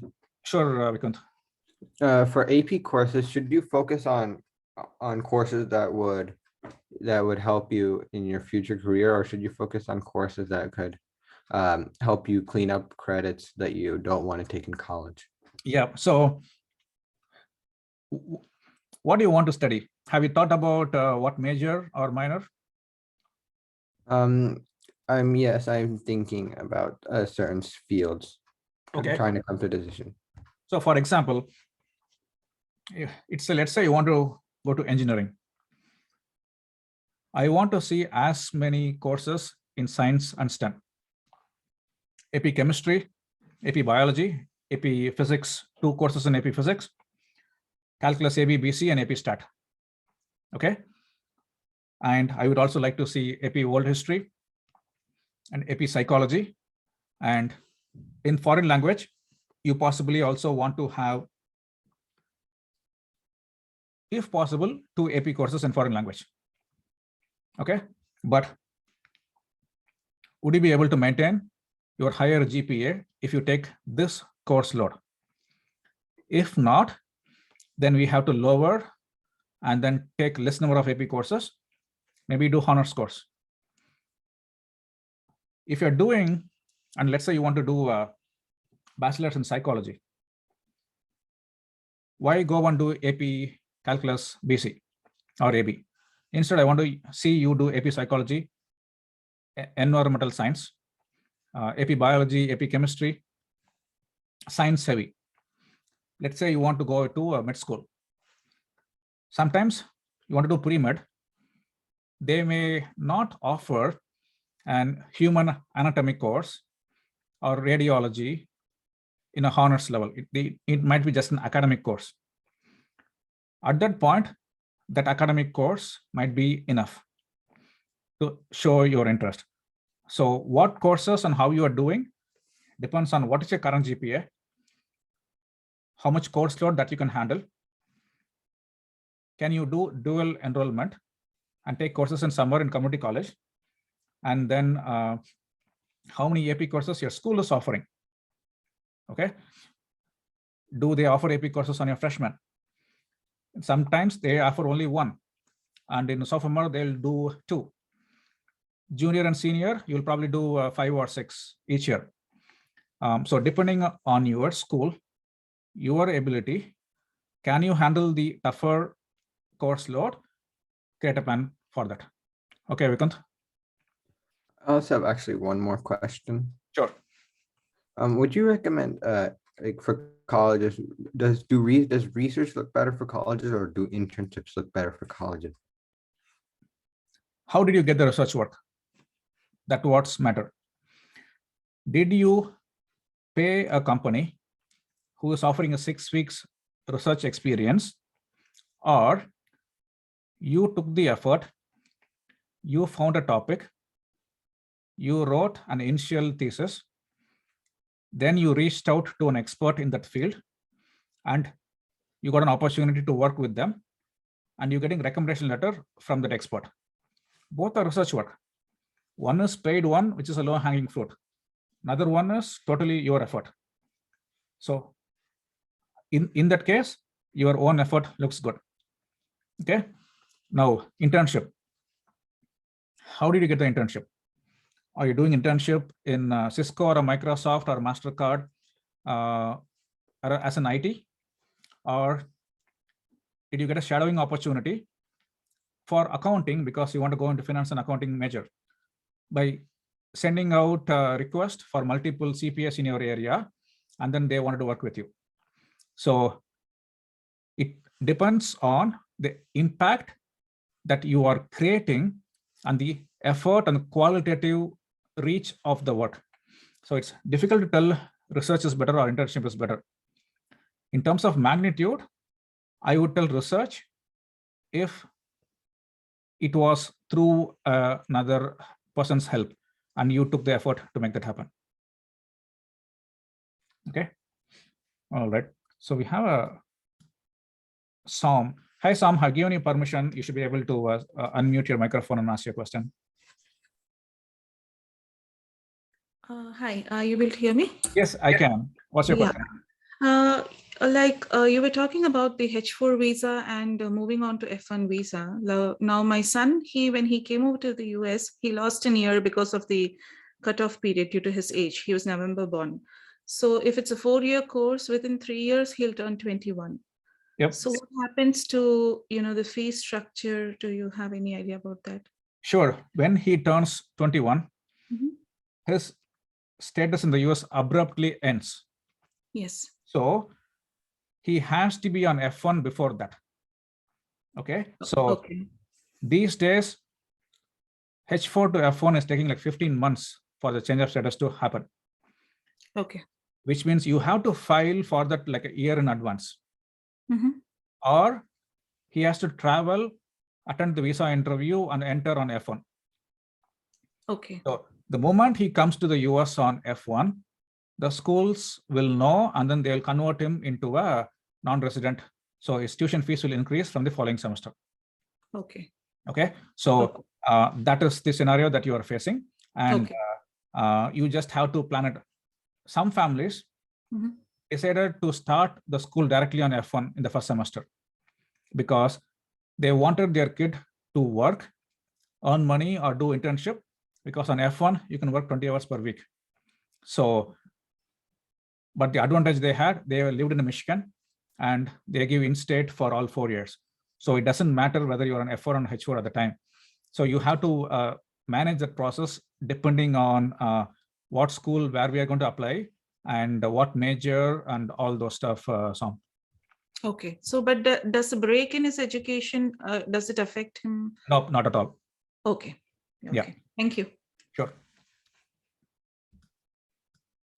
Okay. So anybody else wanted to ask, you can please request. We'll be able to. Okay. Let me go to the questions. Chris, do you want to read the questions and kind of go one by one? Yes, sure. I think some of the questions have been already answered, but I think as and when we go, we will know which ones have been taken and which are left. So I see this question from Venkat Raj. Do we need specific courses in high school or middle school that shows particular interest in education? Yeah, so we covered that. I showed you example and also spoke with Vikant about that. So I think that should have answered that question. All right. Okay.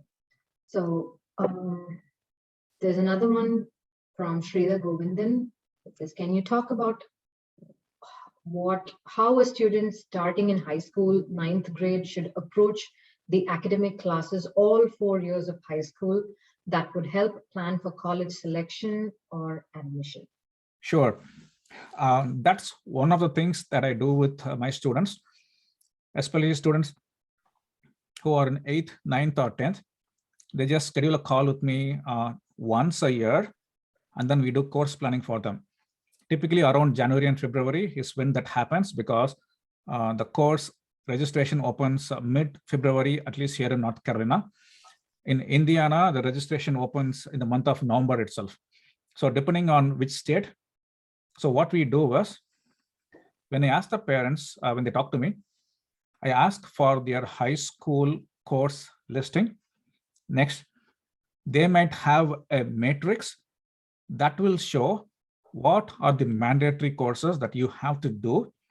Then I have to look at, is your child in 8th grade taking what math level course? If they are already doing, say, calculus AB or AP stat, then I know that they're a high achiever. Then we can have a difficult, highly challenging course plan. Or if they're doing math 1 in 8th grade, they're going to do math 2 in 9th grade, then it will be like a standard plan, but there's an option to challenge it. And then, so it all depends on each student needs. And I want to be specific about one thing in this process. The parents are thinking, I'm going to have my kid take all the challenging courses. In reality, I have seen the kids burn out. I've seen a lot of health problems for the kids because they are unable to handle what challenges or challenging course load the parents want them to take. But let's work with your child. You know your child best and you know their limits. Don't have them take higher course load because your friends are taking a lot of tougher courses. Let's figure out what their limits are and create a challenging environment within their limits, not based on what everybody else is doing or what colleges want. At the end of the day, we do not want them to take a higher course load and end up getting a B or C grade. And then next semester, we have to totally readjust it. Instead, progressively increasing level and the students' capability. So that's how we need to plan for the courses, Sridhar. Okay, great. Thank you. Next is a question from, again, Venkatraj. The question is, what activities are best for kids to have? I think we covered that with few examples. We can move to the next one. This one is from Baburaj Natarajan. Is there option to avail education loans for H4 dependent kids? Yes, education loans are available, and sometimes the school will give you the federal loan, but you may not get the subsidized option, or you might have to go through a private bank. Since you are on H1, you will be a co-signer and the private banks will lend you. It's possible, but the question is, do you want to take a 6-7% loan to pay for it? Or why don't we figure out a college where you can manage without the loan? It may not be a fancy school, but a right fit for an affordable price is definitely possible. So think like that instead of a brand name school. Good education, save the money, and maybe use the money for a master's program. That's another approach that I will recommend. Instead of taking 60K, 100K or loan and putting your student in debt before they graduate from bachelor's. That's another approach we can do. Okay. Okay, I see a question from Raghu Raman and says, what's the reason behind legacy factor? Can a cousin or nephew be considered under this? I think you've already answered this one. So the next one is about Sujit Bala Rajagopal's question. Should college essays only be based on the career you're choosing? Very good question. So the essays that I want my students to write, we actually literally start with a blank page. So I have a notebook, right? So we start the discussion. I ask a lot of open-ended questions. Sometimes the kids will ask, I couldn't understand your question. Did you mean that? So my questions are open-ended. I want to foster a discussion and get a lot of insights about the personality of the student. We do not want to approach the essays as if we are applying for engineering, we want to write about essay for engineering. The essay is about a story, a student personality should come out. If a student is, for example, doing piano, that is their primary activity. And we're applying for a college that requires 6 essays.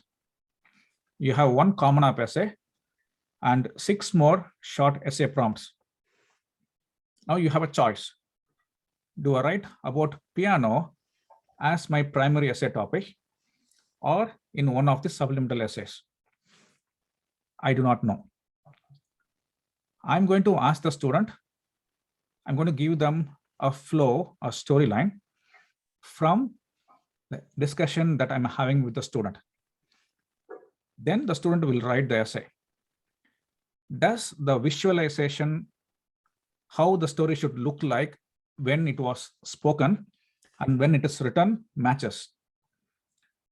Then we will use that as one essay, but we do not know if that will be the primary essay or the subliminal essay. Now we have 6 more essays we have to write. We'll go through the same process. Then we will see which story makes sense and where does that essay fit in? Then we'll move things around. So somebody who's applying for, say, mechanical engineering, let's say, had a non-profit that assembled computers and gave it to poor kids. That essay can be a primary essay, or it can be for why do you want to study in Urbana-Champaign, mechanical engineering, or why do you want to study this major? So maybe why and how I built a lot of computers from used parts might become a essay for why I want to study mechanical engineering. The same why mechanical engineering essay we may use for another college as a primary essay.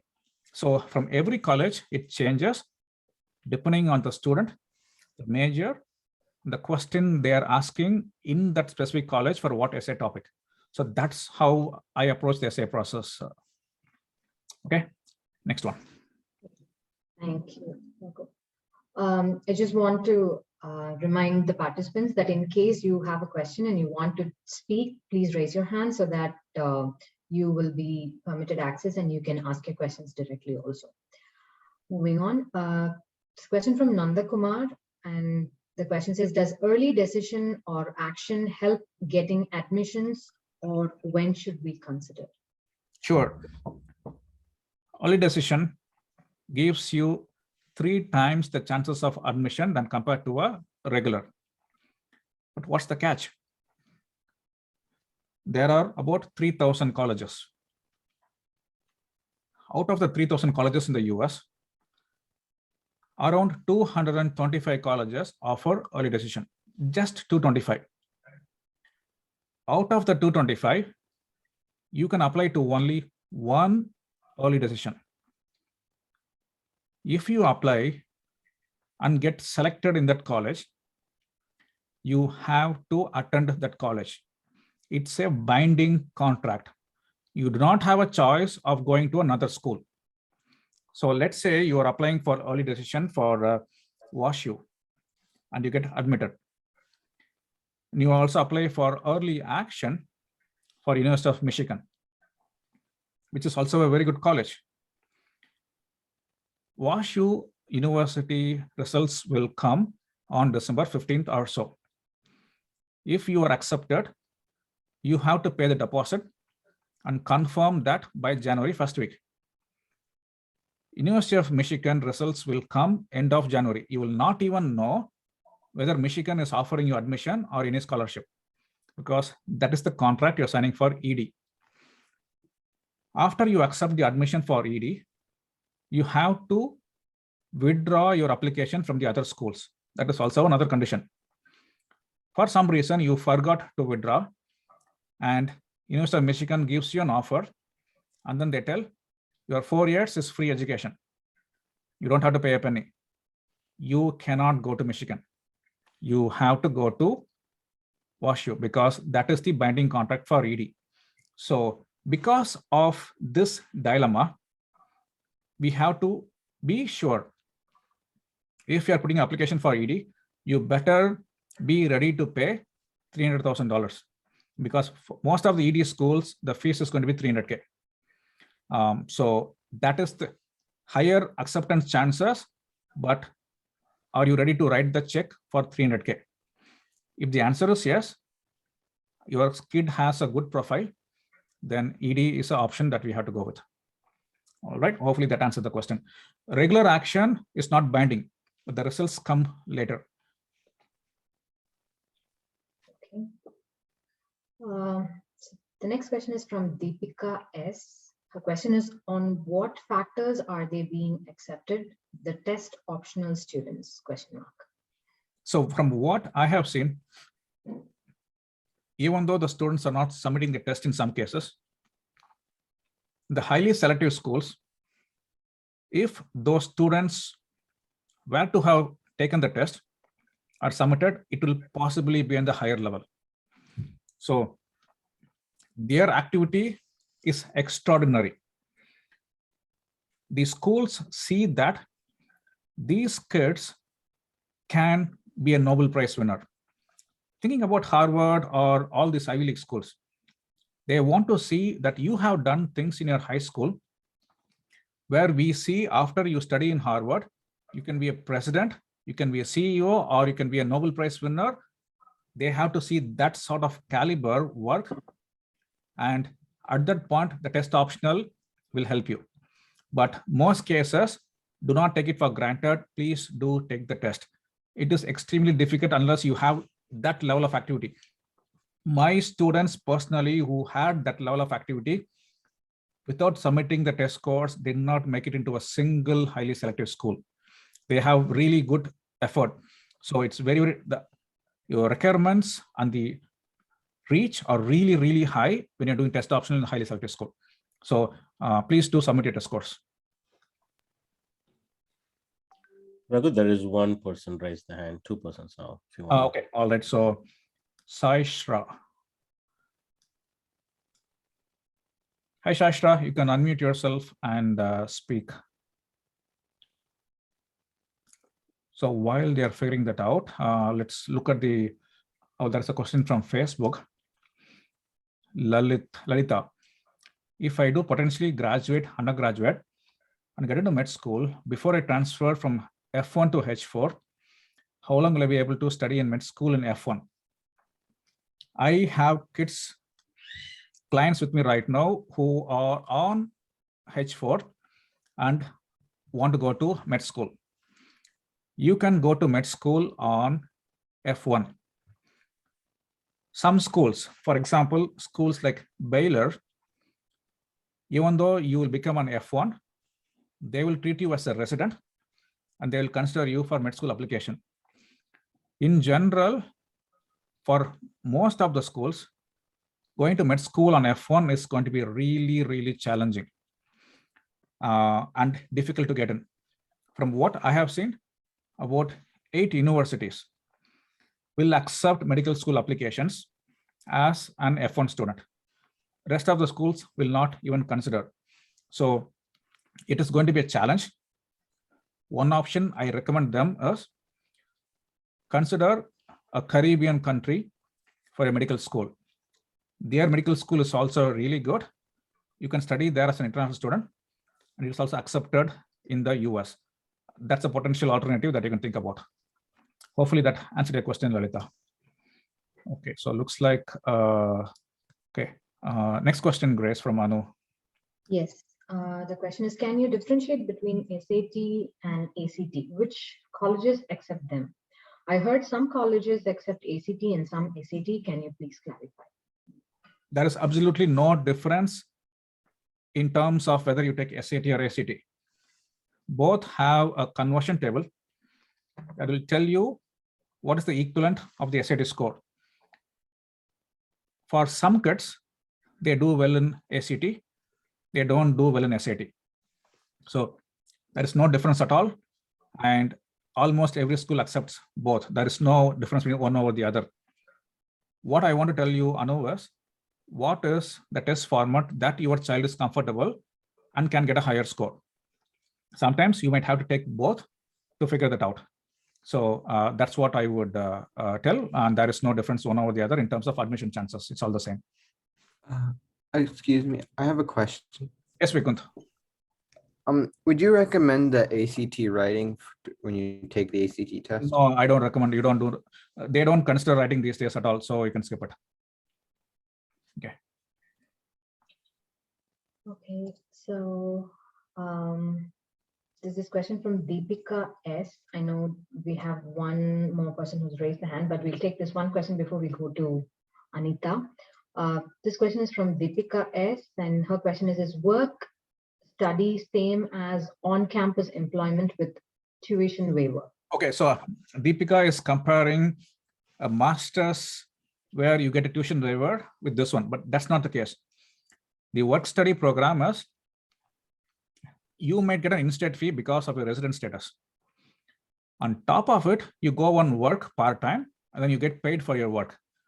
So the tuition waiver and work study are not related. So if you're a resident in that state, you will get the in-state fees, or if you had scholarship. So those are two different things for the financial aid calculation. So can we go ahead and take Anita Vijaykumar's Sure. question? Raghu, thank you. Okay, so my name's actually Upasana, and the question was, when you say like they don't want an all-rounder student with the skills that are like really spread thin and are not mastered, is that like different from a student with like a diverse skill set, which includes skills that they have masters, like mastered? So if you have mastered one specific thing, then I'm looking at, do you have a bunch of other activities relevant to that? So when you tell mastery, for example, a student who is a lead programmer in their FRC team, and the person is also in multiple national honor societies, and a tutor for SAT because he scored perfect 1600 out of 1600, and a local test prep company hired him to teach and they paid him. He started his own FLL junior team and he's a mentor of the team. It takes long commitment to do that work. And his team in FLL juniors went on to win state championship. Okay. He is a math scholar, published a research paper in math. Now you can see bunch of mastered activity in the field of science and programming. Okay, so now he may also have done volunteering somewhere. He could have also possibly volunteered in a food bank or took part in a food fundraising event for some floods back in Chennai. So those things will become secondary, not just one. I'm looking for bunch of clubbed activities in the same field. So that's how the schools will know that you have mastery in that, or you have one activity that literally blows the mind away and you don't need anything else. Does that answer the question, Sasana? Yeah, Right? it does. Yeah, it does. Thank you. Sure. Thanks. Also, just a quick question. Are we gonna get like a recorded session of this? Yes. Yep. It's live streamed on Facebook. You can watch there, and recording will also be available posted that you can also pause and watch whenever you want. Thank you. Sure. Thank you for that. So the next question is from Venkateshwara Mavilapalli. I'm sorry if I don't know if I'm getting your name right. The question is, do students without SSN get scholarships or financial aid? Yep. So that typically happens with the H4 visa holders. If you are on H4, the student cannot apply for Fafsa, but the H4 visa holder can apply for CSS profile. In general, I had students who did not apply submit Fafsa, but they had strong profile and they got merit aid. The school just gave, here is your $20,000, take it. So it is possible to get scholarship merit based, and you don't need SSN for that. But if you need a need based, you need to submit Fafsa and the CSS profile, and for that you require SSN. The CSS profile you can submit without SSN, but for federal you need SSN. Great. Hope that answered the question. The next question is from Mugdha Deshpande. For work-based visa, does in-state benefit or do in-state benefits apply? Yes. So if you are on H1 or L1 and you have established residency in that state, every state will have a third-party service. Every university will want you to go to the service and prove your residency, and they'll give you a number. You will take that number and then you will enter it when you submit your application. That's how the universities know that you have established your residency. But when the students age out, you will lose out on that. But the work visa holders can establish residency in the state. Okay, thank you. The next question is from Deepika S. Oh, okay. She says, please share that email with others too. Did you mention about any email in your presentation? I'm trying to remember. So Deepika, could you clarify on your question to see which email that you're referring to? Okay, so let's go to the next one while she is clarifying it. Yeah, sure. So The next one is Krishna Kumar. Hi, should I take AP or IB or both? Some schools are purely IB based. In that case, you don't have a choice. You will do IB.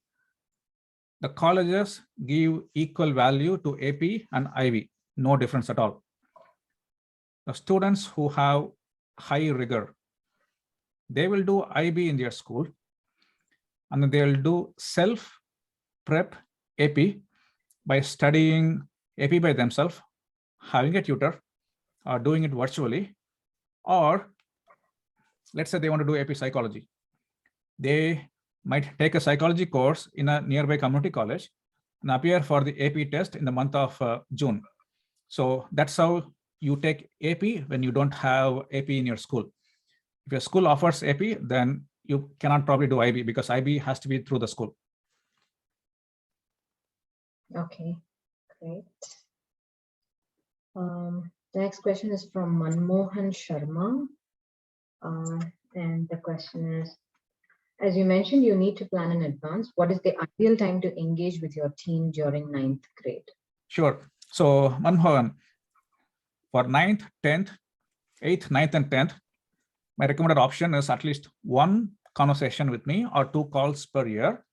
And we will track what we had. Let's say we talk with you while you are in 9th grade, then have a record of what conversation that we had. What is the action plan that we are creating for your child? And what is the course plan? So what I create is called as a course matrix for the whole 4 years. So while we are talking about your course in 9th grade, we will kind of map out for all the 4 years. Then if you need any adjustments in between, you just schedule another call and then we will do it. So when I'm doing consulting with kids who are in 8th, 9th, and 10th, it's kind of like an a la carte. You schedule as required, but from 11th and above, it's like a package where we go on a set plan. We have a checklist, we have a project plan, we have a project management tool. My project team comes into picture, but when you're doing one-on-one, it's just either me or another advisor who will work with you with the course planning. So that's the process. Okay, hope the information reached Manmohan and the others also who are looking for the answer to this question. So this question is from Deepika again. Which test should the students take, ACT or SAT or both? I think you answered this recently. Yeah. Yep. All right. So the next one is from Raghu A. Regarding extracurricular activities, do colleges expect to continue all the way from elementary or middle school through their high school grade? The consistency, I think he means, or can they discontinue and pursue another during high school based on their interest? In general, in the Common App application form where you're filling it out, they will ask the following questions for each activity that you're filling.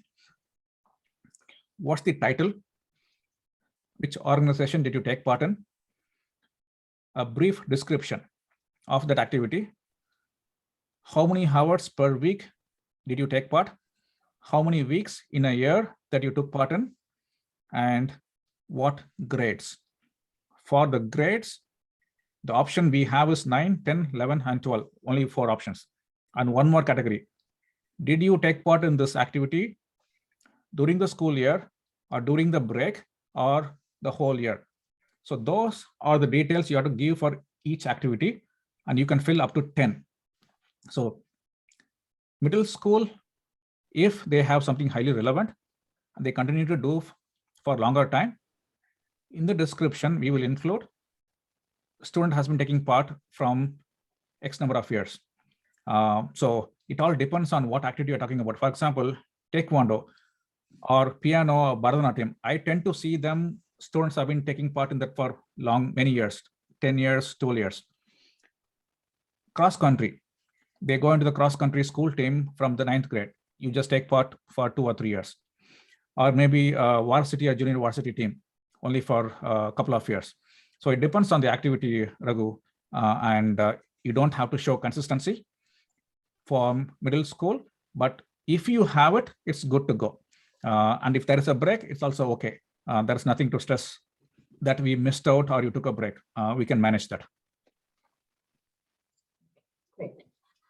So this question is from Baburaj Natarajan. The question is, will colleges have a look at our 12th grade classes and grades, because we mostly apply to colleges before we get our grades for 12th grade first semester? Very good question, Baburaj. I get this question very frequently. And the kids get admission in January, or they apply in October. Sometimes they get admission by end of November. A lot of kids take a high course load in the first semester. The transcript the teacher is sending will show your current courses that you are enrolled in and the planned courses. So when the school is reviewing your application, they know what you're doing now and what you plan to do.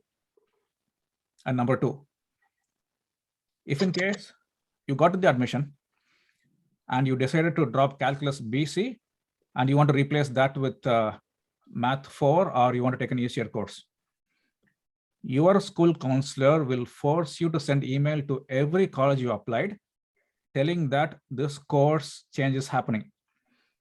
I haven't seen a huge impact of that, but if you dropped all 4 AP courses and then taking all academic, that will have a major impact.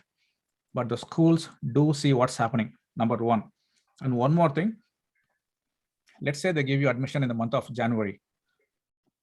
In the month of March, your high school counselor will send a grade report of your first semester grades and your current progress. If their school see a drop in that, they will revoke your admission.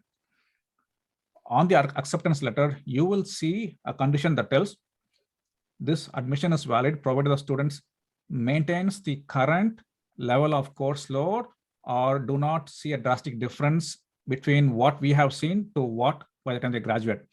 So you'll see that condition in the letter too. So you still have to keep up the grades, Baburaj. Okay, thanks. So the next question is from Anita Kumar. I think that's a question that Oh yeah, she asked. is Okay. this right? Okay, okay. So this one is from Mugdha Deshpande. By what grade do you determine what should be your focus in college? Sure. Please don't stress on this factor. As a parent, you want your child to know exactly what they're going to do, when they're going to do it, and what do they want to become after they graduate. Some of the kids can figure that out. Some of them will struggle. Some of them will know clearly what they want to do when they apply, and they will change their mind moment they go to the college campus or within the first semester. So it's good if at least we know general direction that they're heading towards. And by 11th grade, if they know at least I want to go into engineering, or I want to go into medicine, I want to go to business, that general area is fine. Or at least we should know I do not want to go in this field. That's also acceptable. And it's also okay if they haven't figured out by the time that we apply. There is always an option called undecided as the major. And then we can use that to apply as well. So it's okay if they don't figure it out, we can manage that. All right, great. So this next question is from Bharati B. The question is, can you guide us what are the AP courses required for engineering versus medical? Sure. For medical AP courses, I want to see biology, chemistry, AP biology, AP chemistry, AP psychology, AP environmental science, physics 1 and 2, AP calculus, AB, BC, AP stats. That is kind of a must I want to see. In addition to that, does your school offer any other honors or academic course relevant to healthcare? Some high schools actually have a medical track. I have seen, I think there is a school in Missouri, St. Louis, where certain kids get selected to go into the medical field. You work, research, you do research work in a college while you are in high school. They replace a couple of courses. That's also possible. So healthcare based activity with a strong course load in science. For engineering, it's pretty similar. It's just that you'll probably don't have to do psychology, and but you'll probably end up doing the rest of the courses. But for healthcare, I want to see a lot more. Is there a radiology, human anatomy, physiology, or can you take a similar course in a community college? Those are the things that I want to look out for. Great. So the next question is from Krishna Kumar. My son's school offers both AP and IB. What would be the best option? Something that you've already covered? Yeah, so Krishna, I probably want to see the matrix and what combinations they allow. If you take IB, do they also allow you to take AP, and how many AP are they allowed to take? And for IB, how many courses? Is it an IB track? Then probably you may not have option to do a lot of AP courses. So depending on that matrix, you have to make a call, Krishna. Okay, great, thank you. This one is from Renuka Devi Rajendra Babu. Her question is, we have classes for high school students in community college to get some additional credits. Will that be beneficial, or can you advise on this? Sure. Some community colleges will have a tie-up directly with your high school, and they can replace your certain course in high school. Instead of taking that course in your high school, you'll actually go and take in the community college. The transcript will tell, through this community college, you completed the required course for your high school. In some high schools, you have the tie-up, but you will still take the required courses in your high school. What you do on a community college will be an extra, and it get reported in your high school transcript, or you may have to get a transcript from the community college when you apply. So having a community college course is an advantage. More that you can do, it's good, provided if you're applying for an in-state school. If you go to an out-of-state school, the community college credit will not transfer over. So that's something that you have to plan out for. Okay, great. This question is from Raj. His question is, apart from curriculum, is it mandatory to have extracurricular that covers art, sport, volunteer work? And he's got a next question, PSAT. Sure. And how it helps. I think the first part we covered. I'm not looking for all volunteer art and sport. I'm looking for something specific. So let's not try to make the student well-rounded. Making them specialized is what that helps. PSAT, you will probably take in your 10th grade. And while you are in, you'll do while you are a junior in 11th grade, the month of November. Then your SAT will come in the month of October or December. If you do PSAT, and if you get eligible for the National Merit Scholar, and your school nominates you, and you become a semi-finalist or a finalist, it is a huge accomplishment. So definitely plan to take PSAT, but you have to plan in advance for that. So please make use of the opportunity to do PSAT if possible. All right. So we have just 3 more questions and we'll wrap it up very quickly. This is from Deepika S. And her question is, I can't remember clearly right now, but you mentioned you will send an email. So we are back to the email. Okay, all right. So I think this one, I spoke about the Fafsa. What are the different assets that will count towards 529 or the Fafsa? So definitely I remember that, Deepika. I will make sure I'll mail that out. Okay, thank you. So this question is from Venkatraj again, which is good. Should we take language or career level courses in middle school? In middle school, here is the catch. Let's say you want to do Spanish 1, 2, 3, 4 in your high school. Sometimes you can get higher level. Let's say, so for example, I take my son. He's in the 6th grade. He got Spanish 1. Next year, he will do the Spanish 2 in middle school level. He has the option to do high school Spanish 1 in his 8th grade. If he does that, he can save 1 year in the senior year from taking a foreign language credit. That gives him the option to do another AP course. So if you have an option to take Spanish or French or German, whichever foreign language is offered in your area, please do take it. But look at your high school offering.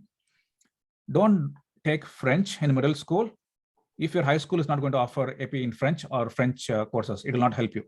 Mostly Spanish will be offered everywhere, but I will focus on a foreign language so that you can get an option to take 1 extra or 2 extra foreign language, instead of foreign language credit, an AP course in high school. Okay, great. So the next question is from Veena Devi Ramaswamy. The question is, any thoughts on vocational training classes from high school? Vocational training classes. Okay, so generally when you say vocational, I'm assuming it's typically the classes they take in a community college. That's what I have seen. If you're not getting any credit, if you're just doing it out of an interest, I probably will not recommend it. Try to focus on taking a course that gives you a credit that you can make use of.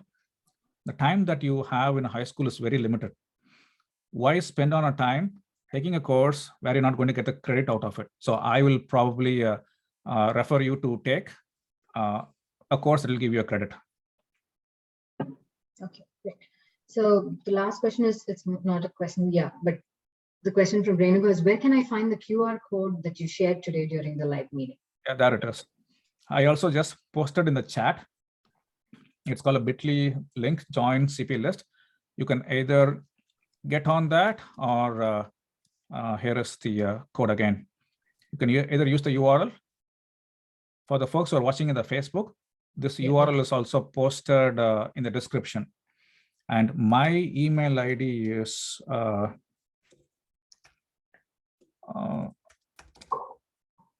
Raghu@happyschools.com.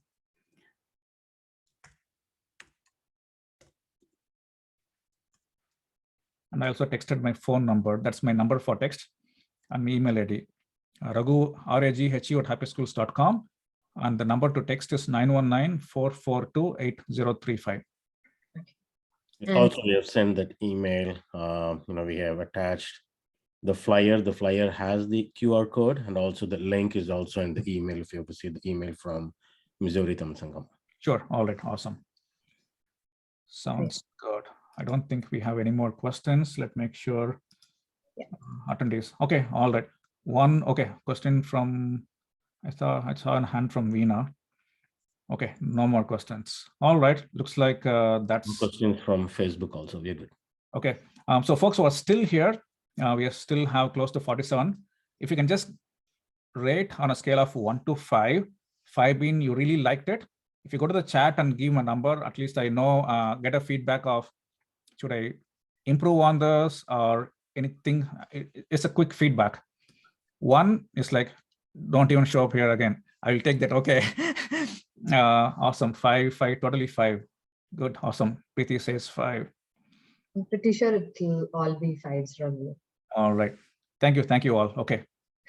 Okay. So, yeah, I know you've spoken for like about 3 hours now at a stretch. Thank you so much, first of all, for that. But just one last, ask from my side. If you have to give one takeaway, just one very brief, crisp takeaway, one for the students and one for the parents, what would that be? Okay. Just want to ask, are you on HR? No. No. So I was passionate towards that, yeah. Okay. All right. So if there's one takeaway, please start early. Do not wait till junior year or summer of the after junior year for the parents to come into the process. In general, moms are the one who knows about the courses, the grades. Most of the times, dads will come into the picture if they want to make a payment. But if I ask about what courses are the son or daughter doing, let me give it to my wife. That's what typically happens.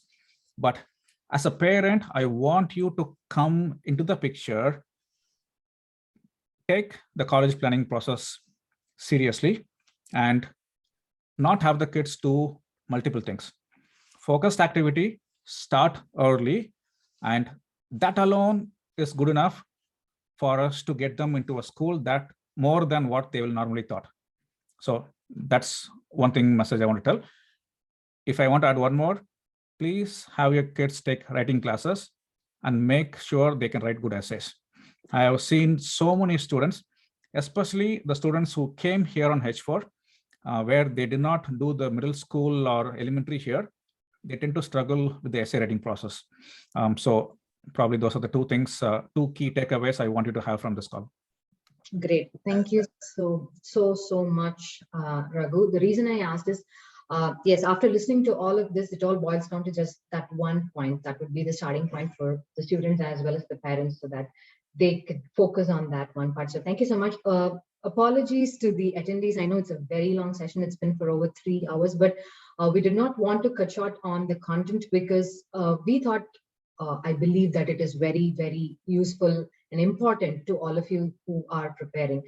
To be very honest, this was all Greek and Latin to me, Raghu, because I grew up in India, studied there, finished. I just came here for my work. So everything that you spoke about was not something that I could follow really well, but I could understand that it was really broad, you know, the breadth and the depth that you got into certain topics was just phenomenal. So thank you so very much. I'm sure this is very, very useful to all the kids. And if from these kids, at least one, you know, could get into their dream college, and if they can remember you, then I could say that it would be a happy addition to the many feathers that are already on your cap. So thank you so much.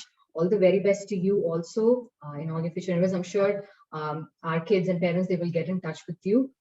A reminder again, like Raghu mentioned, to those of you from the Missouri Tamil Sangam, if you want to get in touch with Raghu and you want to engage with him, then you will probably have a discount. I do not know the numbers, but probably when you speak to Raghu, you will get to know it.